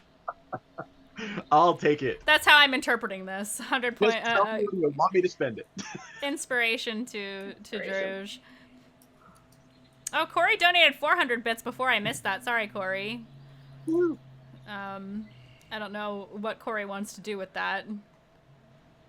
Oh, wait. I will turn to my side and say, "This is Viola Vola." And I'm going to sing it and pull her forward and say, "You should shake hands." Igu will heartily hold her hand out to you and say, "It's very nice to meet you." You have your own song. That's pretty interesting. Wait, I've heard people singing that. You're the one who fought in the Colosseum. I saw that fight. It was brilliant. Thank you so much. Great work, by the way. Thank you. Wow, have you guys been in the city for very long? I mean, a week? Wow. Yeah, it's been quite a week. We weren't even here. We were here for like 2 days and then we went on a boat ride. Word travels fast. We're very, very, yes. Interesting. If you don't mind, I will get back to my lunch, but seriously, seek me out whenever you need. I will make myself available for at least the next couple of weeks. If I don't hear from you by then, I will try to seek you out. Where are you staying? The Thundering Lizard. Okay. So if I don't hear from you by then, I'll come and check, and if you need more time, that's fine, but sure. Just let me know, one way or the other. Will do. And I assume you saw the posting, so you know about the tithe that I owe to the merchant prince, as well as the money required for it. I do need it up front because I have to pay my dues to Joe Ball, and I will also send the gold to charity as well. If I might ask, what charity do you donate to? There's a homeless shelter here. Refugees from the jungle sometimes come from different settlements, and they use the money to feed them and house them. That's wonderful. I'm like literally emotional about it, and I'm very happy. Yeah, it's pretty clear that she's like a lawful good, like upstanding kind of person. Right, I guess we're gonna make our way back to the Thundering Lizard, Yep. and hope that Rosie and Ranzit haven't gotten into shenanigans while we were gone. Yes, let's actually cut back to them while the rest of the party is traveling. And as we Your walk, lack of faith. louder than I probably should. Well, I think that went well. We return. As you're only like 10 feet away from where Iko is sitting, I think that went well. Exactly. We head back to Thundering Lizard, is the smoke training room and everything. Everybody knows where you're staying because you tell everybody where you're staying. It's great. So yeah, back at the Thundering Lizard. Rosie, you're kind of bored at this point, but you gotta do what you gotta do. Listen, I have I have done many a stakeout in my line of work. Inspiration to Kirsten for feigned shock. Nice. I've never done anything wrong in my life, ever. Ever, never, ever, never in her whole life. So yeah, it's an uneventful day for you. You probably like step outside a couple times, get something to eat or go to the bathroom or whatever, and I'm gonna like crack the door open and be like, Sarah! Sarah! she'll come bounding around the corner and be like, "Yeah, can I help you?" Can I have some like bread and an ale, please? Bread and ale. What a great combo. You're gonna eat in there? I mean, you can. You don't want to Like, sit give him at no a... reason.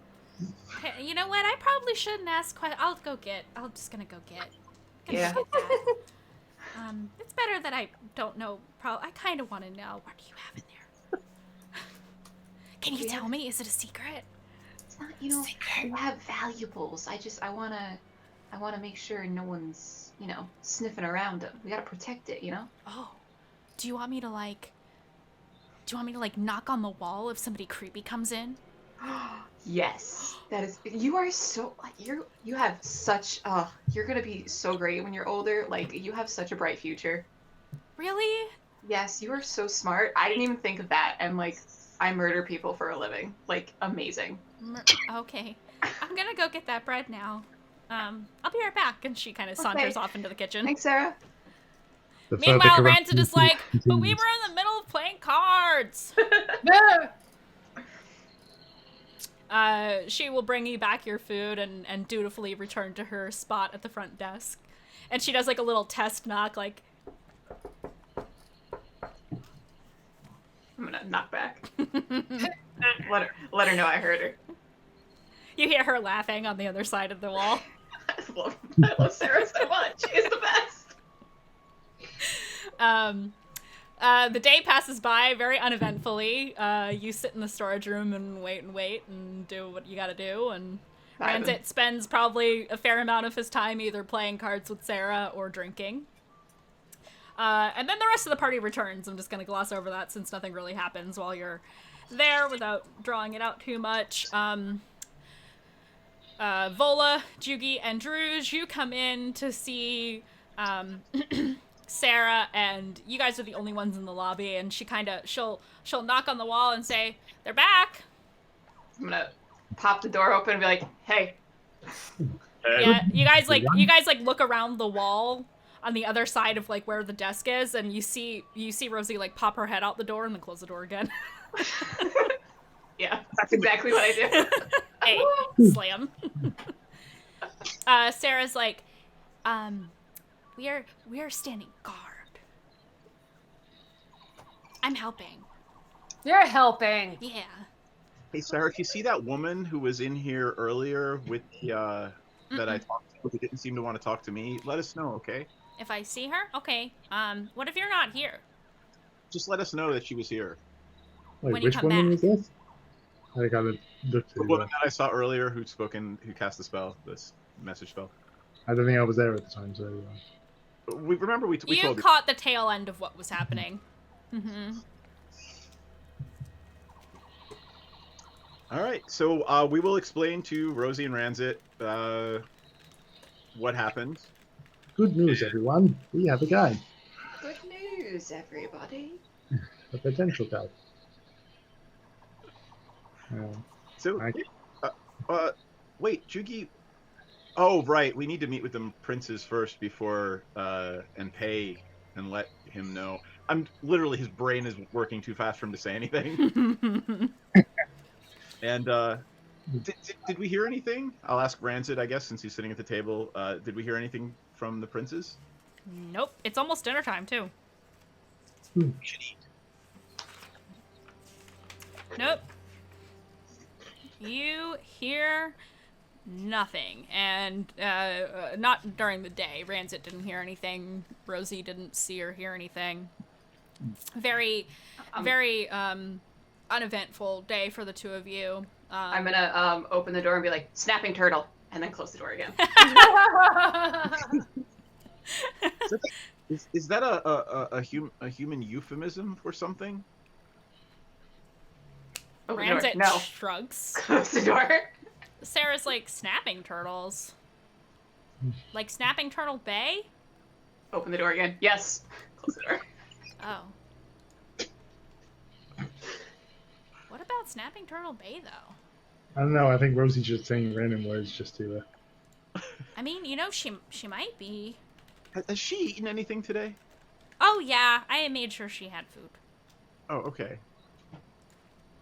All right, then. Although she wouldn't leave the storage room, so she kind of just opened the door and was like, Sarah! She does her best impression of Rosie.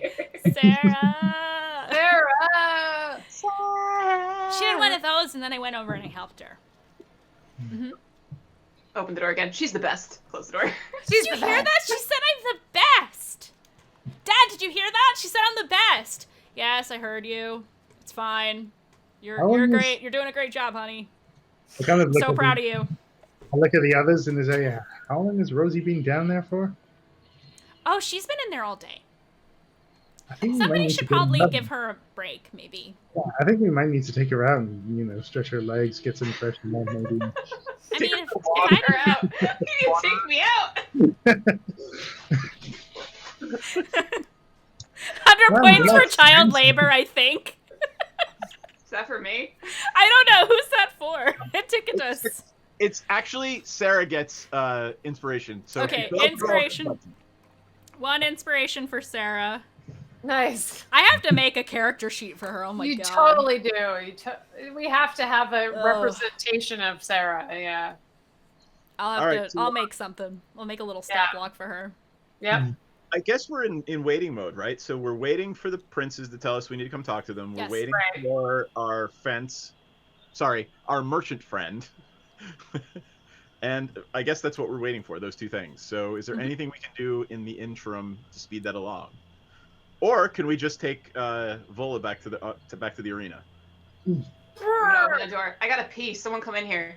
I'm gonna just gently push Ranzit towards Rand's just like, I don't want to sit in there. Get in the box! Get in Somebody the box! stronger than me should sit in there. the hole. Get in the box. But It gets in the hole, or else it gets the hose again, Ranzit. fine. And he'll grumble a little bit and walk over and open the door and he's like, all right, get out.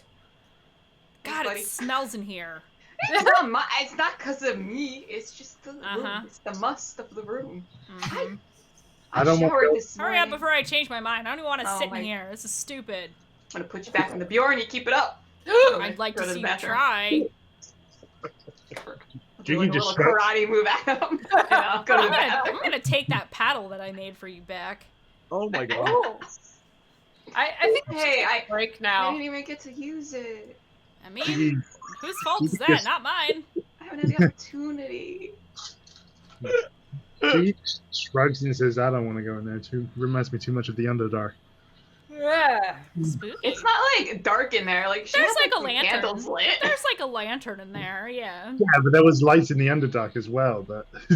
that's true. That's fair. Fine for Sarah. Start training her to the Assassin's Guild with you, little one. She's gonna be great. She's gonna become like the ultimate like hero of the world. She's gonna be like the Cerulean Echo. Whoa! Cerulean. Instead of the Red Echo. A Cerulean girl has no name. Anyway, back on track, everybody. The day passes by and it gets to be dinner time. You all sit down to eat. Everybody at the table. Because you're all in the room where the storage room is, so if anybody's gonna go in, there's only Yep. one door. And so you all sit down to have dinner, and as you all sit down and you get your drinks, and you have your food sitting on the table, you hear Sarah greet somebody who walks in. And you see a tall gentleman, Chulton, very dark hair, kind of like a lighter skin, and he's got tattoos. But he's wearing like pretty simple clothing, and he's got like a nice vest on over like a cropped sleeve like shirt.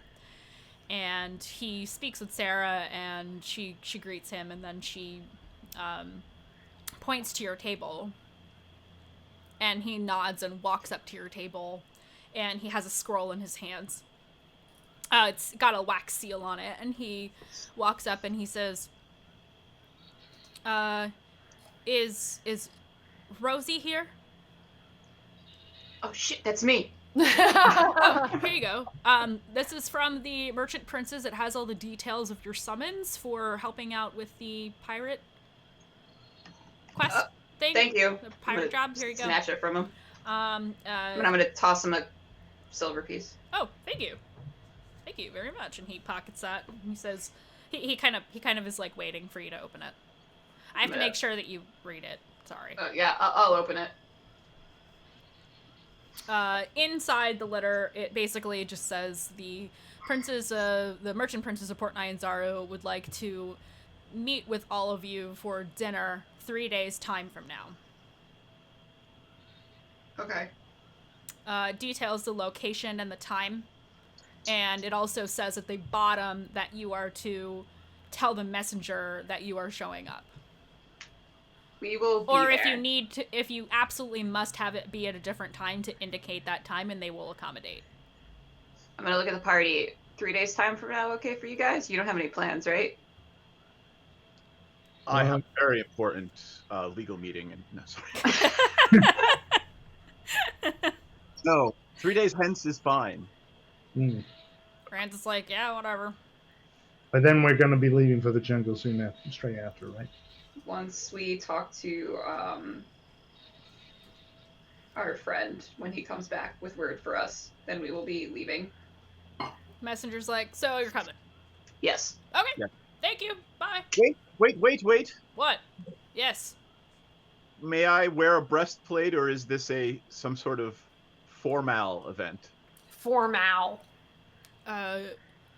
Does it say anything about formal wear in the letter? He kind of points to the letter. I'm just the messenger. I don't. Does it? No. Okay. It does not specify. I just didn't want to relive the whole shopping for Rusty's tuxedo. It is, however, dinner with the merchant princes of Port Nyanzaru. Yeah, I'd say you'd be kind of expected to. I would say with your passive insight is really, really good. So you can draw from that you probably should wear something that's not just a bunch of armor. Or if you do wear armor, it should be nice. Polish it up a little bit. You're meeting with royalty right now. We should all show up in cerulean. We do have that silver. I know what I'm wearing. I'm wearing your toga? Yeah. I'm wearing my toga. TOJ toga. Cerulean blue toga. That's what I am wearing to this. On that note, I think this would be a good spot for Break a break time! since it's just about 11. So everybody, get up and stretch. Please hydrate, have some snacks, take care of yourselves. We will be back in 10 minutes. See you then. Woo! No, that's not big enough. No, that's not big enough either. That's more like it. We're delighted to have you with us.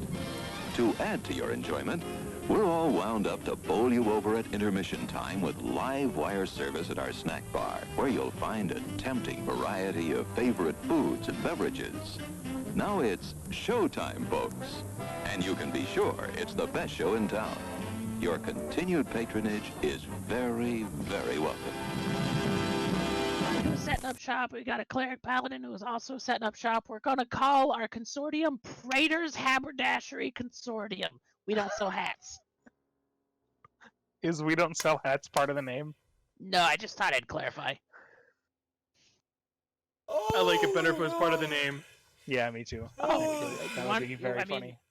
I'm the head of it, so like we could add that to the name. We will then.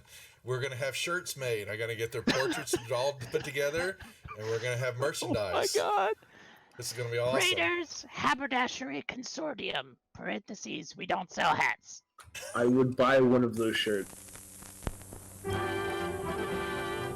intermission. Rise and stretch time. Time to refresh yourself and visit our snack bar. Got a yen for hot popcorn? Your favorite soft drinks are sparkling cold. The juicy Frank sizzling hot. There's delicious coffee, freshly brewed, and all kinds of ice cream and candy to tempt you. Showtime will be announced loud and clear to get you back to your car in time.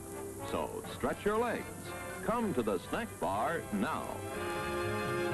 They don't really apply to level 0 characters. They don't? Okay. All right. So then I won't grab them. I thought that crit might be that extra one. Okay. So here's the regular damage. Oh, say good night, Francis. Oh, that's Chip. Oh. Oh, I'm sorry, Chip. Suck it, Chip. Whoops. I thought kidding I'm sorry, sir. This is a private mountain. But I only wanted it. This mountain is reserved for patrons. But it's a supply depot for all sorts of good things, which people can get at the snack bar. Like soft drinks, candy bars of all kinds, delicious popcorn, and refreshing ice cream treats. But I am a patron. Well, why didn't you say so? Be our guest.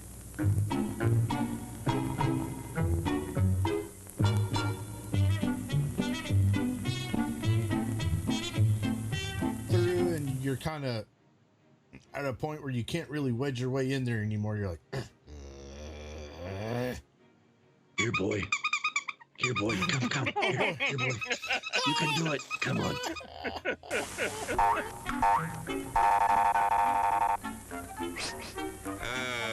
Yes, sir. May I help you? I'd like 2 of those, please.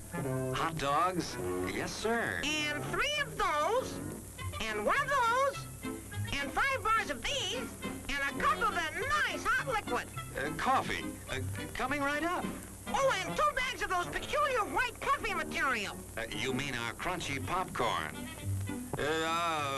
Shall I wrap that for you, sir? Oh, that's all right. My saucer's just outside. They come from miles to enjoy our intermission.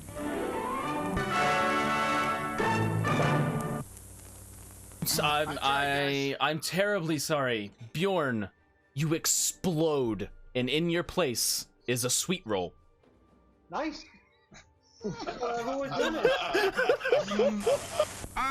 Hello there. Give the demonstration of my new invention, the goodies machine. The machine turns out delicious hot doggies one after the other. And thirst-quenching sodas also. Gives popcorn of the most tasty kind, plain unbuttered. Candy too, crunchy and dandy. Steaming hot coffee and ice cream too. These goodies are at our snack bar, just waiting for you.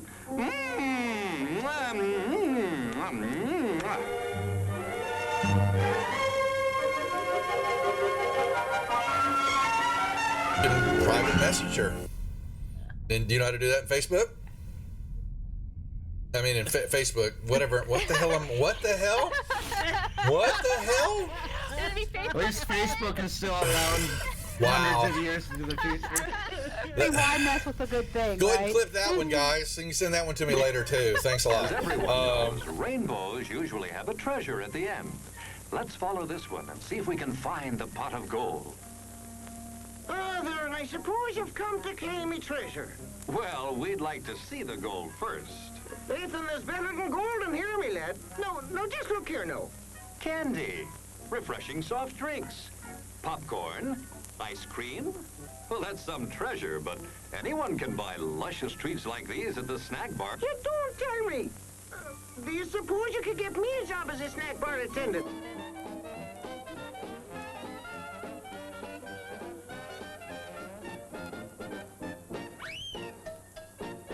Brass knuckles he's wearing, and the creature just. how did the creature go?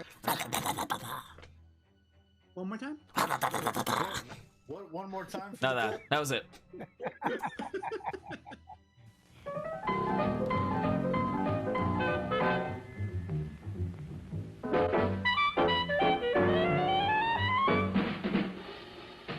Like you crave that corn when it's freshly bobbed. You gotta beat it to the box with the butter on the top. Get with it, man. Start strolling down to the sweets that you're rolling, the best in town. Our candy's real gone, if I'm understood. To all you squares, that means the confection is positively delicious. Cork that stuff.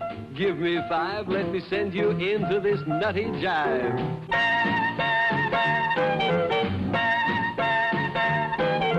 Go, man, go. It ain't very far. Shake it on down to this cool snack bar. Come on, Jill. Give us a treat. A friendly pepper-upper with a tasty beat. Drink Dr. Pepper, Dr. Pepper, 'cause it never lets you down. Frosty, man. Frosty. People, we might be able to take care of that. I I'm understand. gonna sing the Doom song now. Oh God. Doom, doom, doom, doom, doom, doom, doom, doom, da doom, doom, da doom, da doom, doom, da doom, doom, doom, da doom,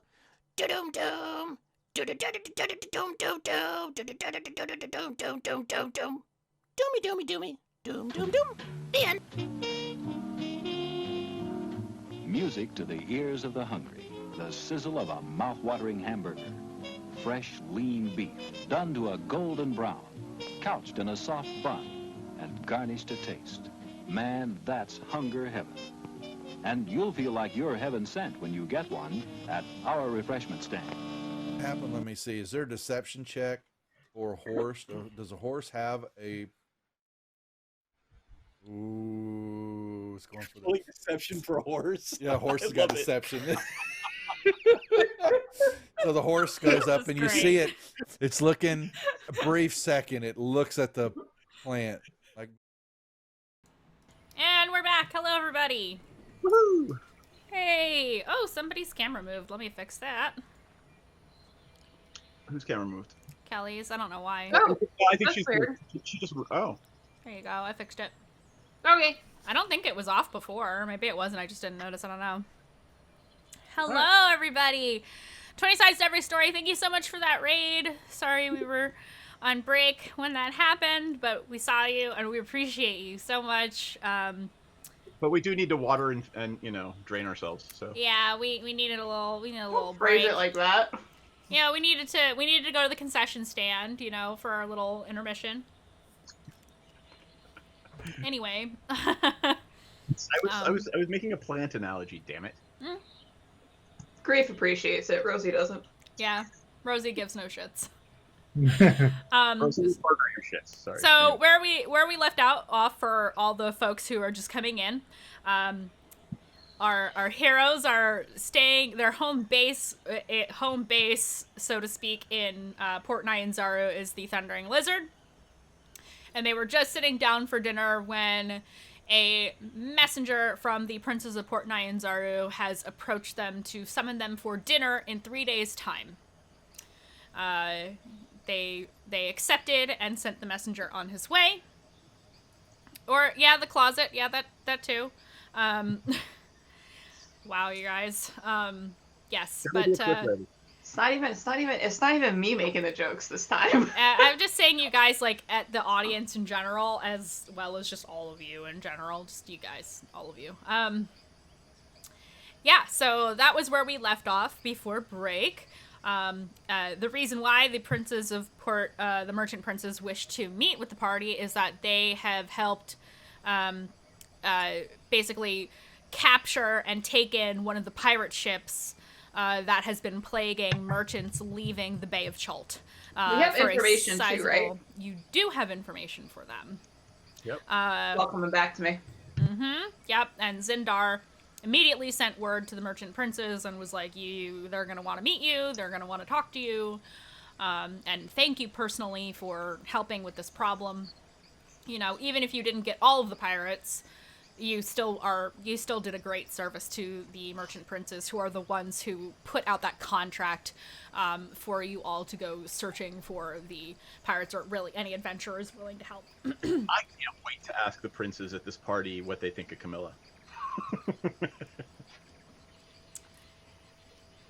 Yeah. So So you guys sit down and you have your dinner. If you would like to do the long rest thing, we can do that now.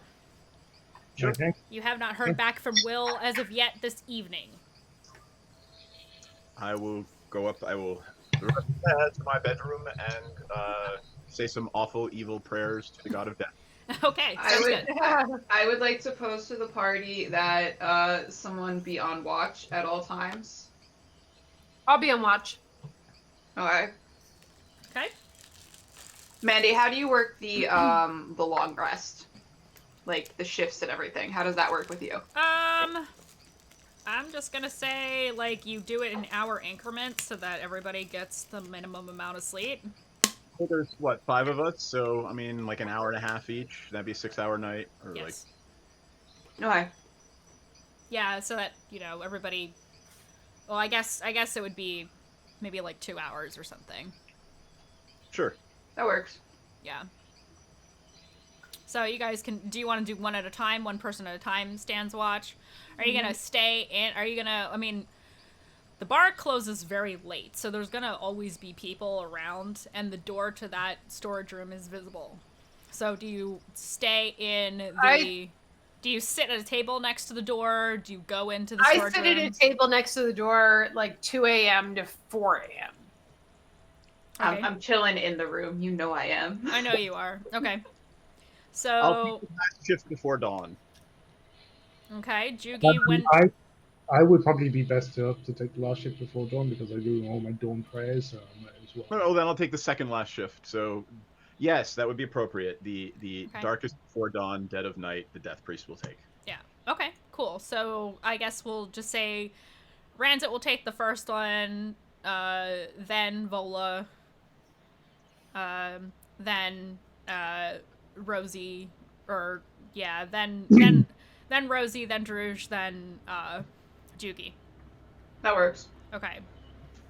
So, yes. Do you want to do the Jugi thing? Yeah, let's do that. You roll the green dice. The 15. Nope. Okay. It's the Jugi dice. Jugi dice. Because it's green. 1 to 5. Okay. Yeah, this is yeah, we haven't had any yet since the first one you had. Yeah.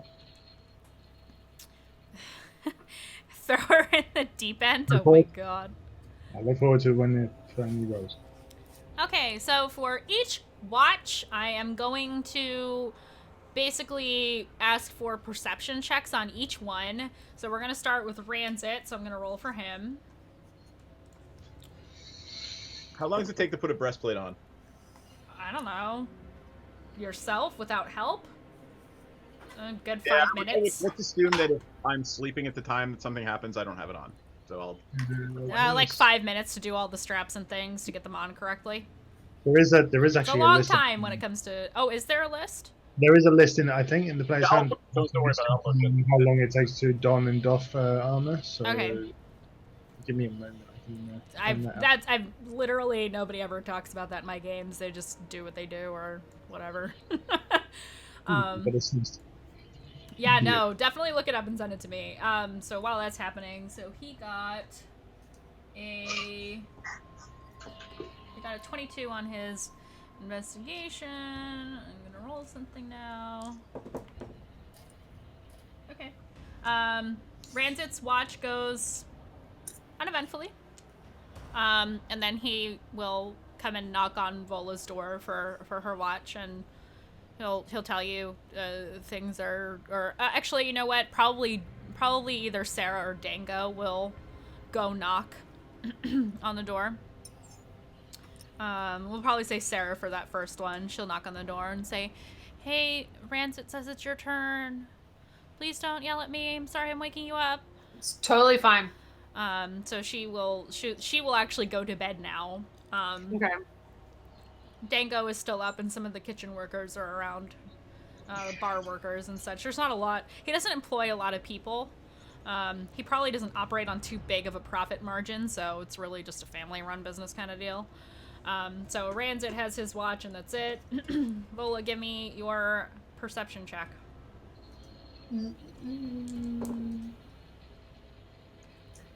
That would be a 21.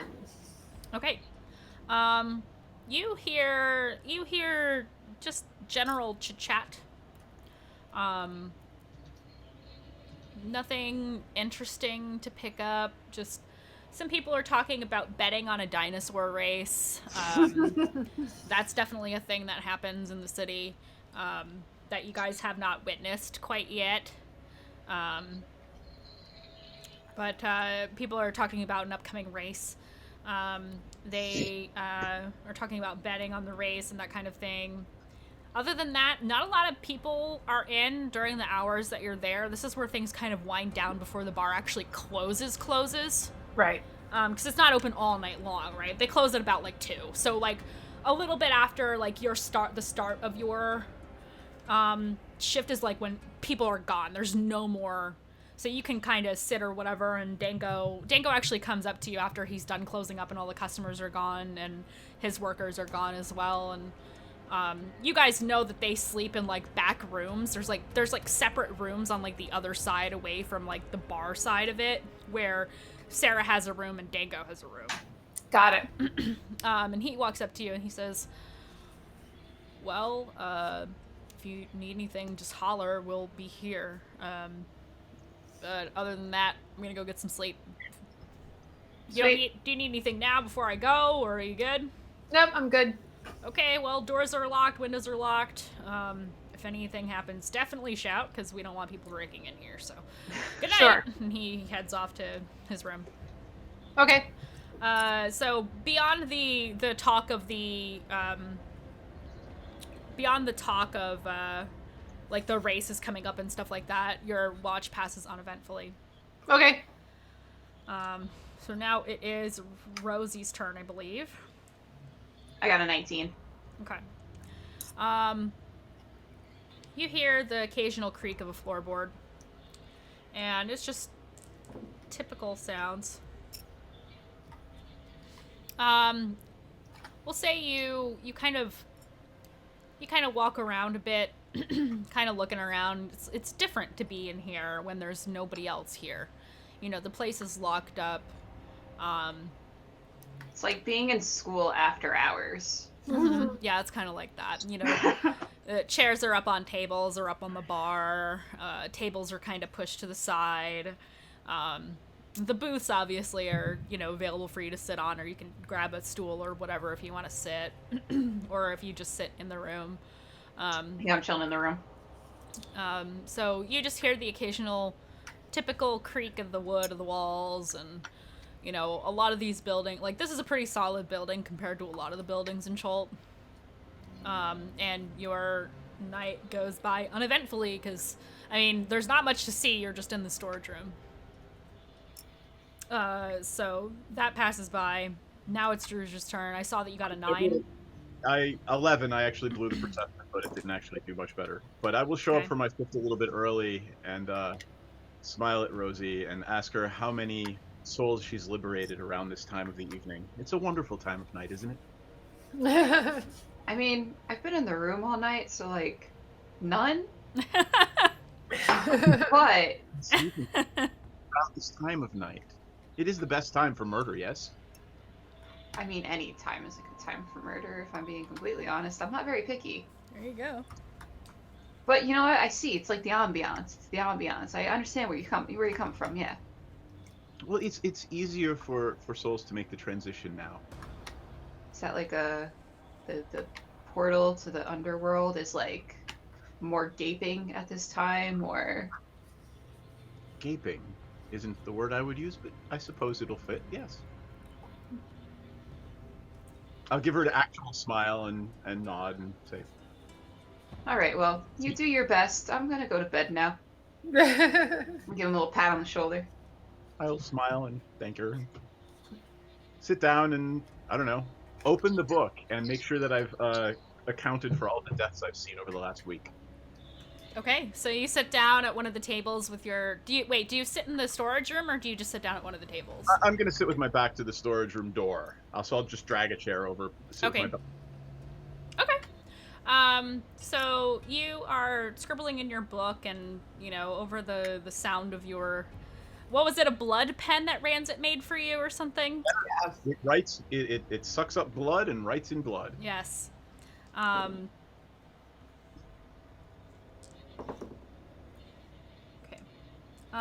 So you're sitting and you kind of like, it's just quiet.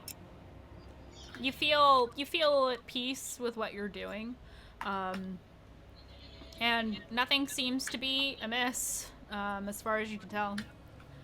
Your watch ends uneventfully. Now it's Jugi's turn. As Jugi shows up, I will open the door and make sure everything's still there and see if I missed somebody doing something. Everything looks to be the same where you left it. Everything looks fine, Jugi. Enjoy the remainder of the night. Okay. Thank you very much. Camera Okay. is being so wonky today. So you want me to make a perception check, was it? Sounds like a soap opera for death cults. Yes. Yes. Perception check. I'm dead serious. We need to play a game sometime where everybody's some sort of cleric who worships a different god of death. Dude, a party of clerics. That's OP. You'll never die. As long as you have supplies, anyway. Until you run out of healing spells. Or there's a death curse, you know. So what was your roll? Hang on.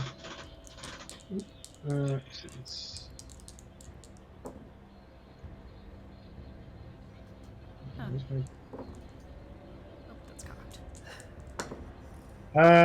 18. Okay. Okay. Where are you spending your watch? Get in the box. Sorry? What? Where are you spending your watch? Are you going to be in the storage room? Are you going to be in the tavern area? Are you walking around the entire building? You know, whatever is just open.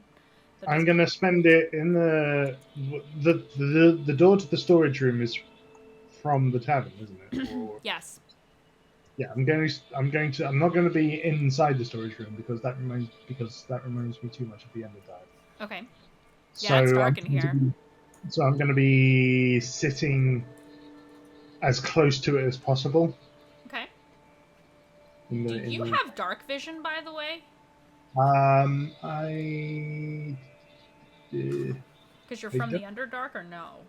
No, because we have that got removed from us due to our transformation, because we ended up becoming scared of the Underdark. So yes. Everything went dark. Okay.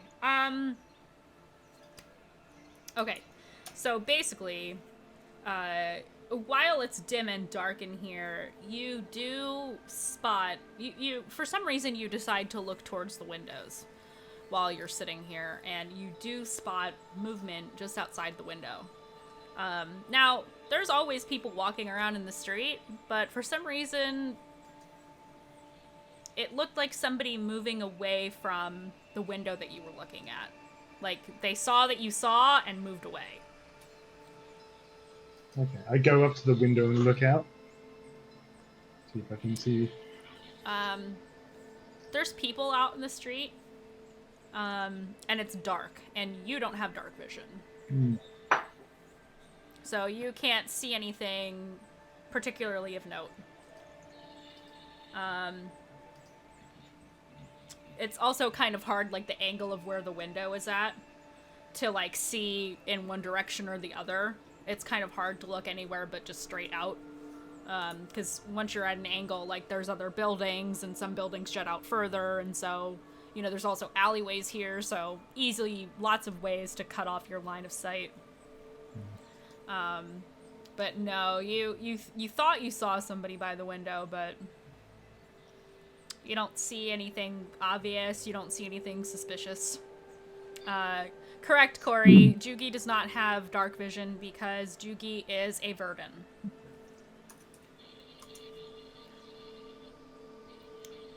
Mm-hmm. Other than that, you hear nothing, you see nothing. So I hear nothing coming from the storage room. Do you check the storage room? I quickly just check into the storage room just to kind Looks of. the same.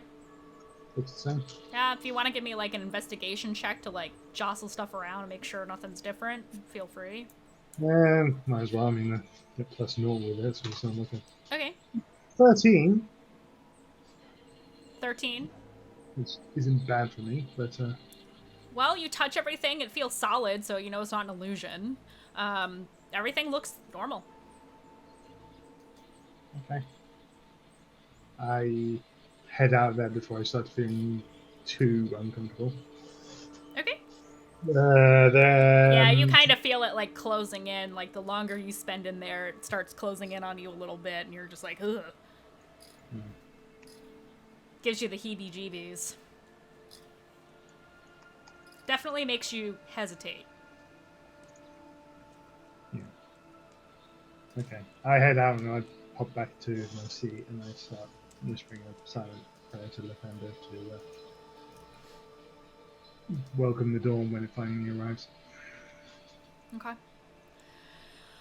Everybody rises from their sleep. Jugi, you probably try to get like another hour or so. Wait. Can I get up early and bring everybody donuts? Yeah, you can go do that. Donuts are always welcome. I will bring everybody Nana Toppins donuts. Nana Toppins, that's right. Sarah is actually just getting out of her room when you are leaving to go to Nana Toppins, because she goes and sweeps the floors real quick, and she's still like in her pajamas, and she's just like, good morning, Druge, and she looks like she's ready to go back to sleep. I have to do some sweeping. Good morning, small human. Would you like some donuts? I am going to get donuts. Donuts! Chocolate. I like chocolate. That would be really nice. Coffee. Coffee. Oh wait, I can make coffee. I'll make coffee. It's fine. I'll make coffee. Cronuts, yes.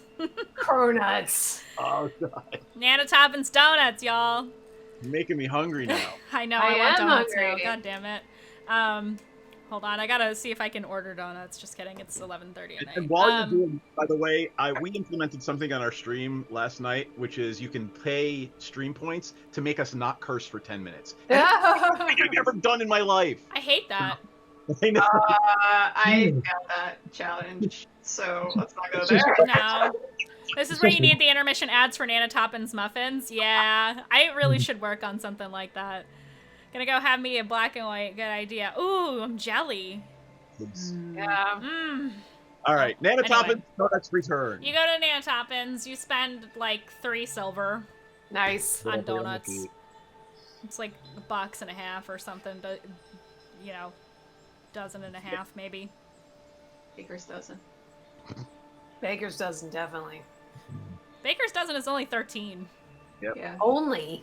I What? think I'm gonna buy a That bacon. extra donut means everything. It really does. In case you haven't noticed, Druge is giant. Yes. He needs to eat a lot. So he probably eats 5 donuts like it's nothing. I still have donuts from Nana Toppins. Oh my in a god. bag. Jesus. Probably stamping. Eventually those are gonna get moldy, I'm just telling you now. Wait. What? What? They're artisanal, aged at sea. Artisanal aged. So they have like a salt taste to Yeah, them? it's a salty taste. They just have a salt crust on them somehow, even though they never touch the water. Ah! It's not like with bourbon. Like you Cronuts have, of like, a plus good 1 bourbon healing, with a yes. Salt taste to it. Okay, whatever. Well, to be fair, there was a lot of semen around. Jello 3D, I like that. Oh, that's disgusting. Oh my god. No. I'm done. Yeah, so this has been great, guys. Well, I think let we're me just know when gonna the have a good dinglings come back. I know it's like an hour and a half early, but we're just gonna end stream there. I think that's no, I'm just kidding. Pirate millennials and their artisanal donuts, yes. Artisanal. Yeah, get the avocado donut. It's totally for the millennials. I'm kidding. Don't make that face. Jesus. God. You guys are the best. Okay? Artisanal salty donuts. I like what Jello said. Cronuts of plus 1 healing. Anyway, back on track. You go and get donuts from Nana Toppins. We can roleplay that out if you want. We don't have to. No. Okay. So you see Nana. You see. Well, actually, by now it is no longer Nana Toppins. It is somebody who looks kind of like her but is much younger. Oh, so it's a franchise. Got it. Mm-hmm. Mick Toppins. Now the sign instead of Nana Toppins says Mick Toppins over the door. Sweaty donuts. Yes. But she is also very cordial and polite, talks kind of like Nana Toppins. It's a little weird. And she'll tell you that she's her great granddaughter. So is there gonna be like little is it gonna be like an Officer Jenny and Nurse Joy situation where there's just like one in every town? So they're not all and that looks exactly the same, but they're- there's just a slight difference. Nope, they're not all Nana Toppins, it's her relatives. So like grandchildren, nieces and nephews, children, their children. It's a big family. I'm thinking about Nana's husband and what that must be like. You know, Mr. Toppins is a swell guy. Mr. But Toppins. he stays out of the Total he stays out of the business aspect of He's the house husband. He's the house husband, yeah. Not that you guys know this, but you know, this is me as the creator of Nana Toppins telling you yes. How did we get here? Right, I wanted donuts for the party. Yes, you wanted donuts. ADHD, everybody. Woo! Anyway, so yes, you get donuts. You talk to God, I don't even have a name for her. Hannah Toppins. Hannah Toppins. I'm bringing him back. Let's see if we can cut to. Hey guys, I'm back with donuts. Hannah Toppins. I love it. Episode I of our just love this so adventure much. because it's basically like sell some shit, buy some donuts. That's what we've done. How many donuts can we get for like 4,000 gold? Hannah Right? Toppins. Yeah, how many donuts can we get for all this gold? Just puts the chest on the They counter. better just- all be French crullers. Oh my god. I would like 4,000 donuts delivered. We're just Actually, gonna just build a while boat. we're there, while I'm there, I'm actually going to give her an extra like 5 gold pieces and tell her deliver enough donuts for everyone at the homeless house. Oh, nice. Your guide told- She thanks you very much and says, "Yeah, we can definitely do. Thank you so much. That's a That's wonderful nice. thing to do. Do you want me to tell them that it's from you, or do you want to No, keep it anonymous?" Anonymous. Yeah, Hannah Toppins will nod, and I can't believe you want me to name her Hannah Toppins. Hannah Toppins. Hannah, Now they all Hannah have to have will- like some kind of variation. No, I can't do that. Ugh. Oh my god! Now we know who Jana's real parents are. Backstory unlocked. We have to ask if her last name is Toppins. Oh no! Did you have a Is this sister? what she's running from? She was an orphan. She doesn't know. Probably. I don't know. Anyway, that's a reference to the Saturday game. Sorry, guys. Did That's you have a alright. sister- did you have a sister named Lana Toppins? Lana. Lana Toppins. Banana Banana Toppins. Toppins. Banana Toppins. Being an orphan, it's a big deal for me to This deliver is- these donuts to other, homeless people. So So yes. Anyway, There's gotta be sorry Nana for Toppins, Lana Toppins. Rana Toppins, she has a dragon. Rana Tana. Mana. Okay, we're gonna go down the rabbit hole forever on this. Vanna Toppins. Shanna. Xana. Xana. Xana. Xana Toppins. Xana. Xana Toppins. Yeah. Suzanne. Her middle name is Do. Xana Do Toppins. Go back. I know we're derailed. I'm sorry, chat. We're totally derailed by topics. Okay, I'm So we're gonna done. go into I'm the done. world of the crazy like Banana Rama Oh Toppins. god. It's warm in here. Guy Fofana. Dana Toppins. Okay, back on track. You send charity donuts to the homeless shelter that Ethan All told right, you about. It's wonderful, and well, we have lots of we gotta use our time wisely. It is the best kind of derailment. So you come back victorious with donuts, and by the time you are back, Sarah is dressed and put together, and she has made coffee, and it is ready and waiting at your usual Because table. Sarah's awesome. All of the chairs and stools have been turned down for what, and she swept everywhere, and Dango isn't up yet. Lazy. with no regard to anyone else who might be sleeping, in a very large furbolg kind of very chested way, I will yell, "Friends, toppins!" You're just gonna like hear like a frantic like pitter patter, and then Rosie's gonna like pop her head out and be like, "You got donuts? You got donuts?" I will simply like waft the smell of coffee and donuts up the stairs. Frantically putting my clothes on. I just imagine you're taking like your vestments or whatever you wear over like your armor, and you're just flapping it. Just like, smell the coffee, smell the donuts. Rosie comes down very disheveled, clearly, like her armor's on backwards. You need to roll for wafting. I will spend my inspiration for wafting. No. No, you don't need to roll for wafting, but you waft. You flap your arms around and waft the smell upstairs, and it smells lovely. You waft. You waft. Hey, at least it's not wop. All right, so this has been great, guys. I'm not gonna read that out loud. This has been great, guys. So you guys have donuts, you have coffee, everybody comes down, and you sit down and have a nice breakfast. Sarah, she's kind of hovering. She can have donuts. I will push like a plate over to her. Yeah, she's kind of like surreptitiously like across the bar, kind of like looking at you guys, looking at the donuts. And when you motion her over, she's just like, she just looks like a puppy. Like when you look at a dog and they get all excited and they wiggle, like you don't even have to say anything, they just get excited. She's like that. With a mouth full of donut, I will simply point at a plate and her. She'll walk over to the table and she'll be like, "Well, I don't want to assume." I'm gonna shove a chocolate donut in her face. She's like, "I don't want to. Okay, thank you." And she's like trying to chew on the donut. Chew on the donut. Mm-hmm. So while we're chewing on donuts, and everybody's mouth is full, and maybe I can get a word in that. But I will say, so what shall we do for the next 3 days while we wait for the merchant princes? Should we do something? Should we wait? Or I would like to see Vola kill things in the arena, or sorry, I would like to see Vola hit things in the arena. I'd be fine with that. You know, keep my limbs nimble. Yeah, you could go by and do that if you wanted to. Sure. Even I'd if be there's fine not with games that. on, there might be people training there regardless. Totally. You'd have to go and see though.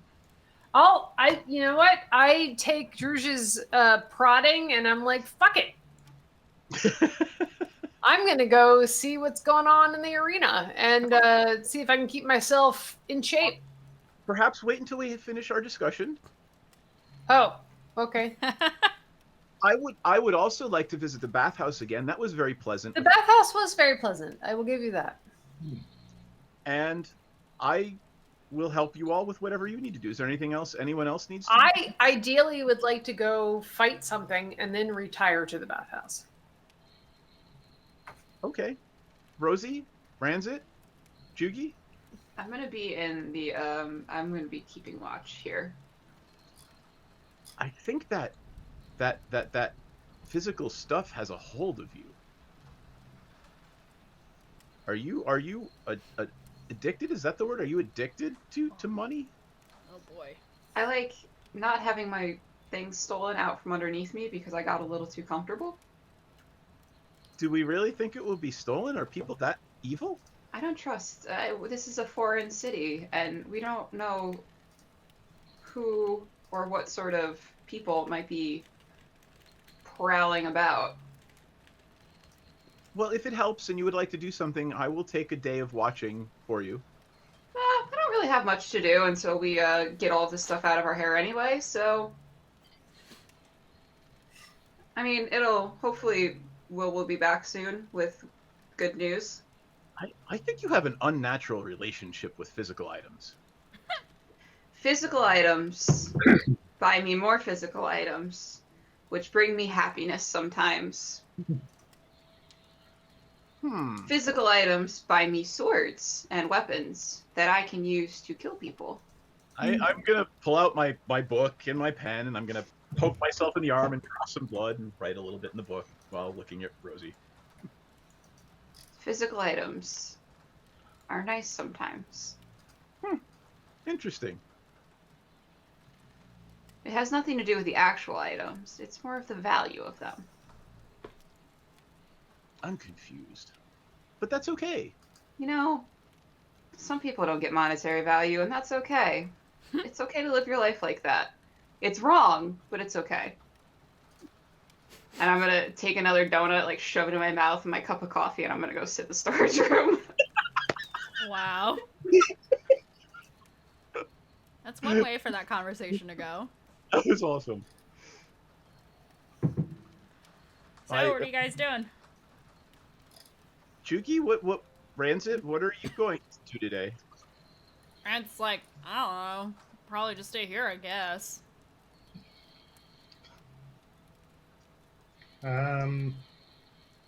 Jugi I don't know. I think I'm at, build my strength up, get some exercise. You got to keep your body in tip-top condition, Yeah. So would I completely derail anything if I had Druge like spend the day going to the homeless shelter? No. Do you want to, is it something you want to RP out? Because we can. Or is it just something you want to say that you're doing? It's Yeah, unless you have something planned for it, or like there's something you want to throw into the campaign right now. I mean, there's always opportunities for that, so it's completely. Do you always want to go there and like have some time as Druge? Like you're totally open. That's fine. You sure? I'm just trying to figure out how to kill these 3 days before we go to the princes. Okay. Well, we can say you spend time at the homeless shelter. Do you, like, people are gonna want to know who you are when you're there. Do you indicate who you are or where you're coming from or anything like that? Like, what are you operating under a different name because you wanted to remain anonymous before? I won't give them my name, but I will, be very clear that I am a cleric and that I am here to help the children, and that, I would like to spend some time with the homeless children.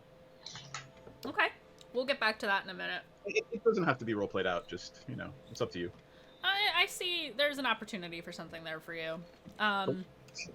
So, we'll get back to that in a second. What is everybody else doing? Ranzit is probably going to stay with Rosie, just for the sake of ease, because I don't want to make decisions for Bash when he's not here. He's my little buddy. It's fine. He's your little buddy, yeah. You guys tend to stick together anyway. If Vola's going to the arena, I'll go with her for that. Okay. Vola. I'm going to the arena. Okay. Hey, Zarathon, welcome in. Bola. Bola. I am wearing my cerulean blue toga, by the way. Okay. I mean, you don't need armor because you're a barbarian, so that's right. Works. Oh my God. Is it a long toga or a short toga? Long. Okay, long toga. She's gonna fight in a long toga. I love it. It's great because it requires no sewing whatsoever. She just cut from the bolt of silk and just wrapped it around herself. That's it's very precarious though, so like there's a chance she's gonna like flash the crowd. Ah, yeah, all right. That's what I signed up for. Costume malfunction, yes. There we go. Maybe that'll give you advantage at some point. We'll say, Jugi, you also want to fight at the Coliseum? Considering my last encounter there, not really. Oh, okay. Jugi. Oh no, they had a bad time. Easily discouraged. Poor Yeah, Jugi. it wasn't a very glorious event, and I think they can find glory somewhere else, to be honest. Okay. Is there somewhere else? That's part of the reason why they're kind of running around the city to see whether they can see anything. I will invite Jugi to come with me because there's a joke there. Like, a paladin of light and a death priest walked into a homeless shelter. Oh boy.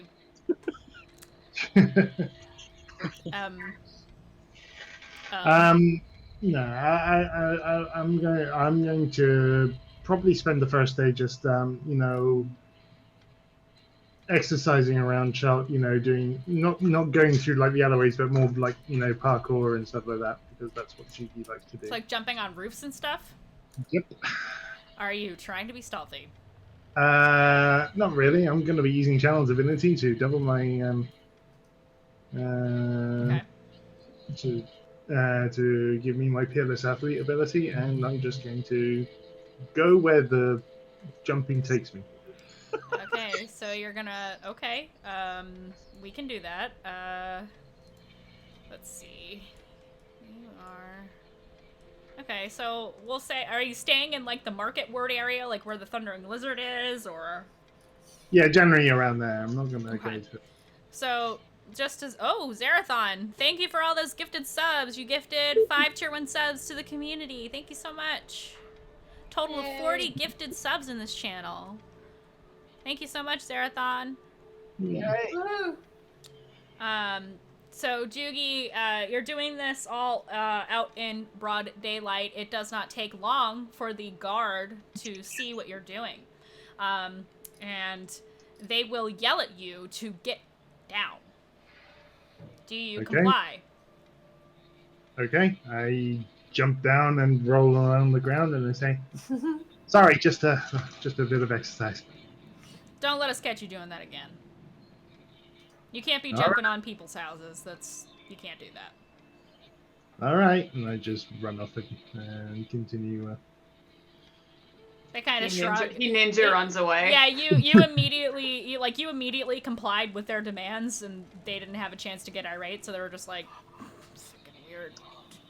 Was that a goblin? Did that look like a goblin to you? Not like a goblin I've ever seen. Aren't they normally like brainless, kind of, like I think we need to have, like the Batiri out there? Oh, I don't know. That was weird. They're like bantering back and forth, like, what the hell was that thing? Oh, I'm far away before I hear Yeah, it. you're long gone. Long gone. That was just some flavor in the background. Flavor. So you're doing parkour, probably a little bit lower to the ground now, running around and exploring the city.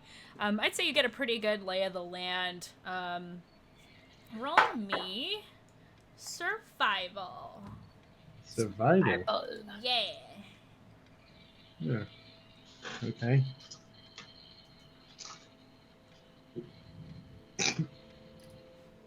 Three. Okay.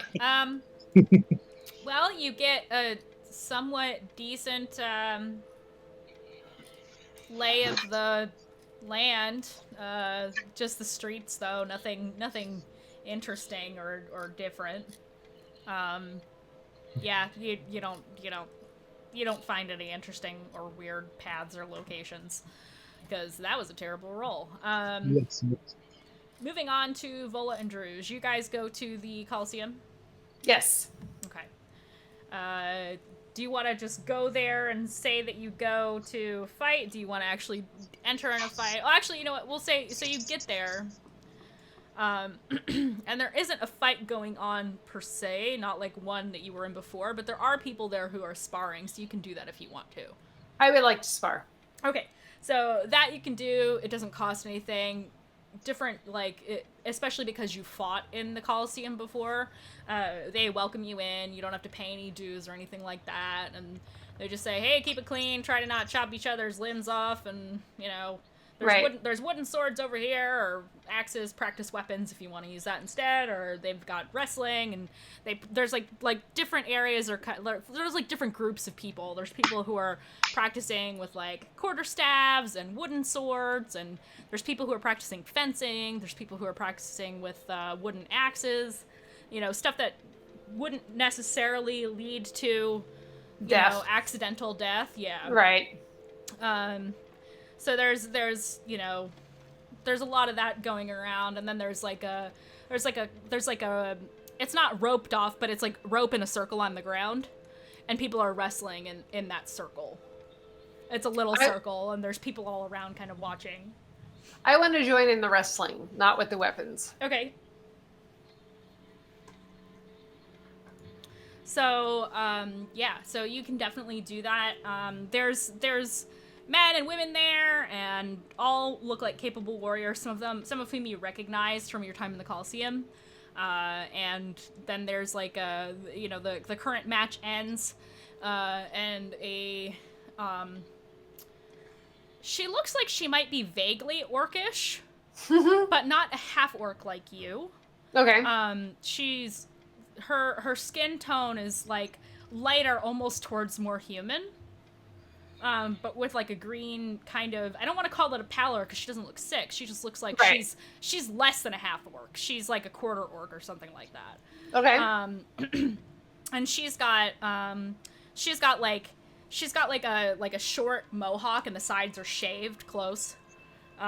She's got like the tusks, but they're very small compared to yours. Very tiny. Yeah. And she's pretty buff. She's not as tall as you. And she beats out another woman, a human woman. And she says she sees you approach the area, and she says, "Well, whoever wants to go next can go against me since I won." Yeah, I'm up for it. All right, let's go. And she'll welcome you into the circle, and she'll give you a quick breakdown of the rules. Basically,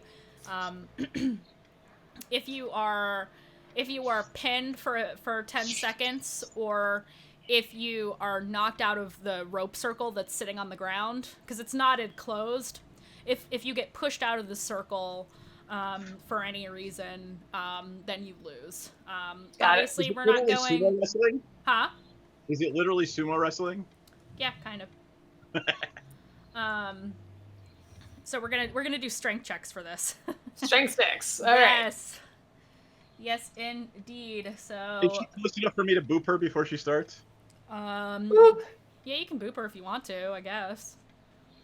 I will utter a very silent prayer to the god of death that my friend doesn't kill anyone or get killed. So you want me to roll strength? Yeah, roll me a strength check, not a save. Because they're different bonuses. So not a saving throw, but a straight out strength. Yes. And you can add a d4 to that. Yes. 14. Roll a d4 and add the... Well, I added 4, but... D4. How do I do a D4? On the left bottom. I got it. Yep. Okay. Yep. D4. Roll. I got a 14. It's still 14. 14 versus... So we'll say you're starting in the center of the circle. Yep. So she rolled 16. That's a dirty 20. Ooh.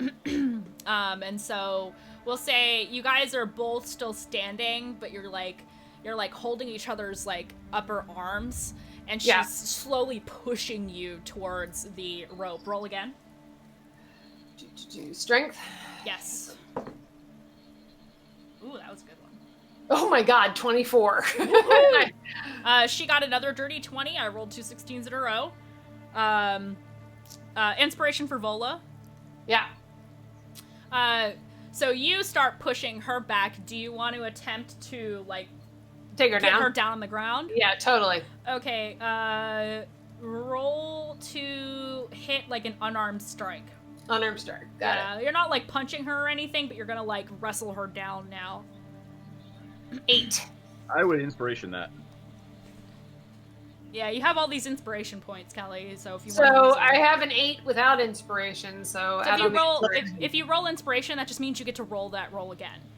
Ah, okay, got it. Yeah. Let me roll it again. But you have to take whatever you roll.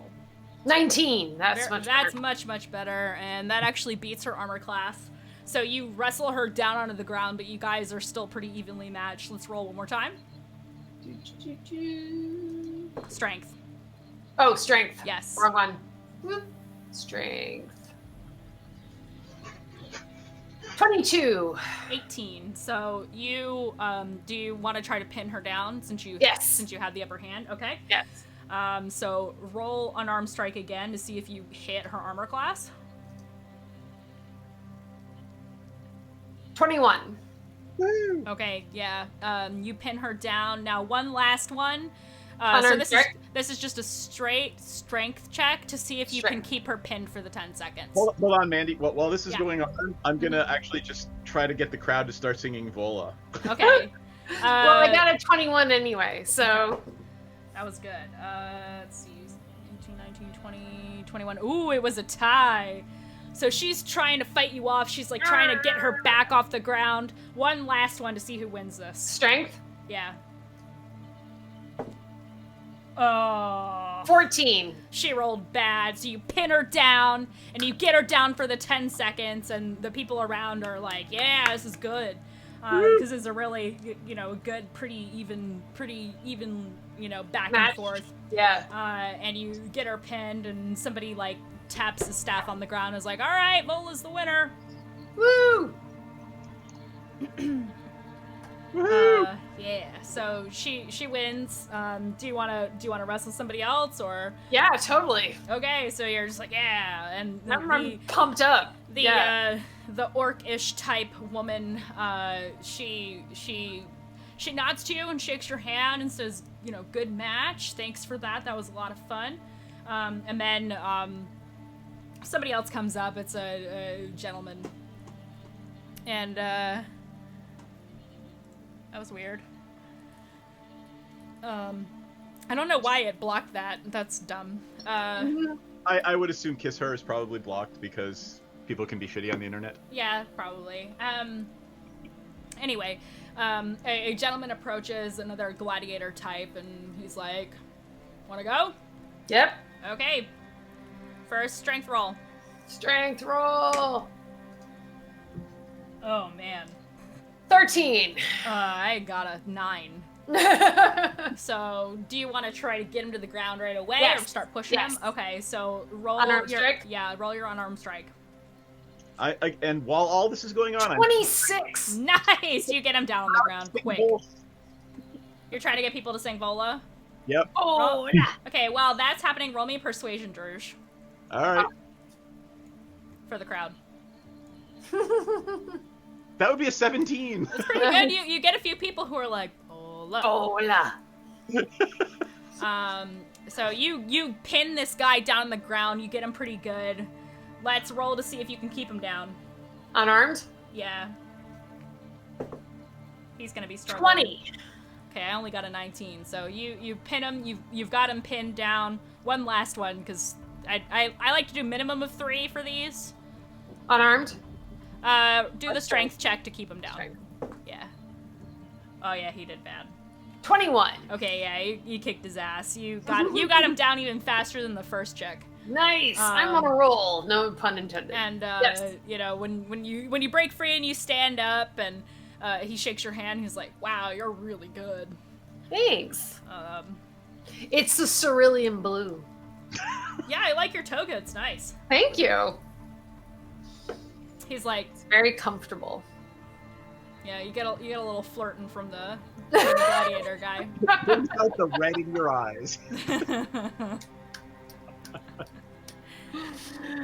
I'm good now. I've had 2 bouts in a row. I'm perfectly fine. Like I've had a good run. That was nice. Yeah, I feel good. Victory's up front. Your strength rolls are really good. You bedazzled him, yes. Just like Antiquita said. Definitely bedazzled. You bedazzled that gladiator. He was into Bedazzled. it. You look oh my very god! Now I'm picturing like literally like sequins that are punched into my toga. Like oh god. We could make that happen. Ranzit can No, make that happen for I don't want to you. make that happen. I don't want to make that happen. A jewel encrusted toga. Some artist could draw that. Oh god. Meanwhile, Rosie and Ranzit are back at the inn. Well, I will say that Will stops by. Ooh. And he wants to speak with both of you, and so he actually basically drags Ranzit into the storage room. And he's like, "Oh, good, you're here. Where's everybody else?" They're doing something. I don't know. Fighting in the arena? Is this like a weird sex thing? Because I don't really want to... No. Okay, because I have some clients that are a little bit out there, if you know what I mean. That's a weird sex thing. I'm the one in the group that's a little out there. But I've been here, so... Well, then I guess I'd prefer that anyway. So, I have some news for you. I found someone. For a friend or a friend, blah, blah, blah. I got silver dust for your green friend. The weird one with the accent. sounds like sounds weird. Doesn't sound like he's from, anyway, whatever. I know, right? Or they don't sound like they're from, whatever. Your friend is weird. Your friends are weird. I digress. You two are cool though. It's fine. You two are fine. I like the half-orc lady. She's pretty cool too. Oh yeah. You can tell she knows what's up. She knows the business a little bit. The other two though. I think you're getting off on a tangent. Yeah, we are getting off on a tangent. That's fine though. I have news for you, and I may be a little scattered because of that news. Well, I got you a meeting with some folks who are willing to purchase. We're basically, I'm not going. You, here. He hands you parchment that's folded, and he says, "These are the details. The location and the time. This is for tomorrow night. So hopefully you can make it because that's the appointment they set." Yep. So tomorrow night, 2 a.m., bring the stuff to this location. These people, he's like, listen, I probably should have asked you for more than 800 because it was dangerous getting this for you. So, I actually lost one of my guys, so that kind of sucks. But, yeah. Yes. Yes. Oh, I'm sorry for your loss. It's, what it happens. I mean, I'm not thrilled about it, but normally I would just arrange to have him revived, but can't do that right now. I mean, maybe if we end up fixing this whole... How much do you... Wait, I look at Rand, so it's like, does he know, what we're up to? I don't remember if Table Talk, I don't remember if Ranzit actually... Yeah, I don't either. I don't think he really told Will what was up. He says, send your stealthiest. Because if the guard catch you, that's gonna be a problem. But that's why I'm not gonna be there. You don't know me, you've never seen me, I have nothing to do with this.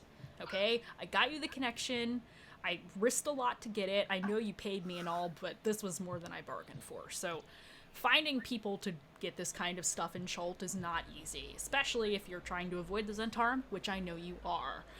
I'm not stupid. So I found somebody who is, not the Zentarum. I appreciate that. I don't really get along well with them. Yeah, I kind of, based on what Ranzit told me, I kind of got that gist, and Ranzit's just like, yeah, I mean, they're definitely here, around. So, now when they say tomorrow night at 2 a.m., this is like Table Talk bullshit. Do they mean a day? Like the following day at 2 a.m. or tonight at 2 a.m.? Like the following day, not tonight. A.m., but the next 2 a.m. Following 2 a.m., yes. Got it, thanks. So he says, after tomorrow is over, that 2 a.m. Got it. Says, I don't know how strong you guys are in combat, so I don't know if you can afford to drop anybody who's not stealthy, but you should take great care, because if you're going to be transporting this through the city, you have a way to transport this, right? Yeah, we got a wagon. A wagon? Okay. I mean, do you recommend something else? Do you have a haversack or some kind of maybe like a bag of holding that's big enough in the opening to take crates of things? Probably not, I'm guessing, because he kind of looks over your gear and he's like, I'm guessing not. Can we? Do you know where we would be able to find something like that? If I had anything left, I got cleaned out a while ago. Before you guys got here. I'm sure there's places that sell certain things, but how expensive stuff like that is expensive. And Ranzit's just like, yeah, and it's expensive to make too.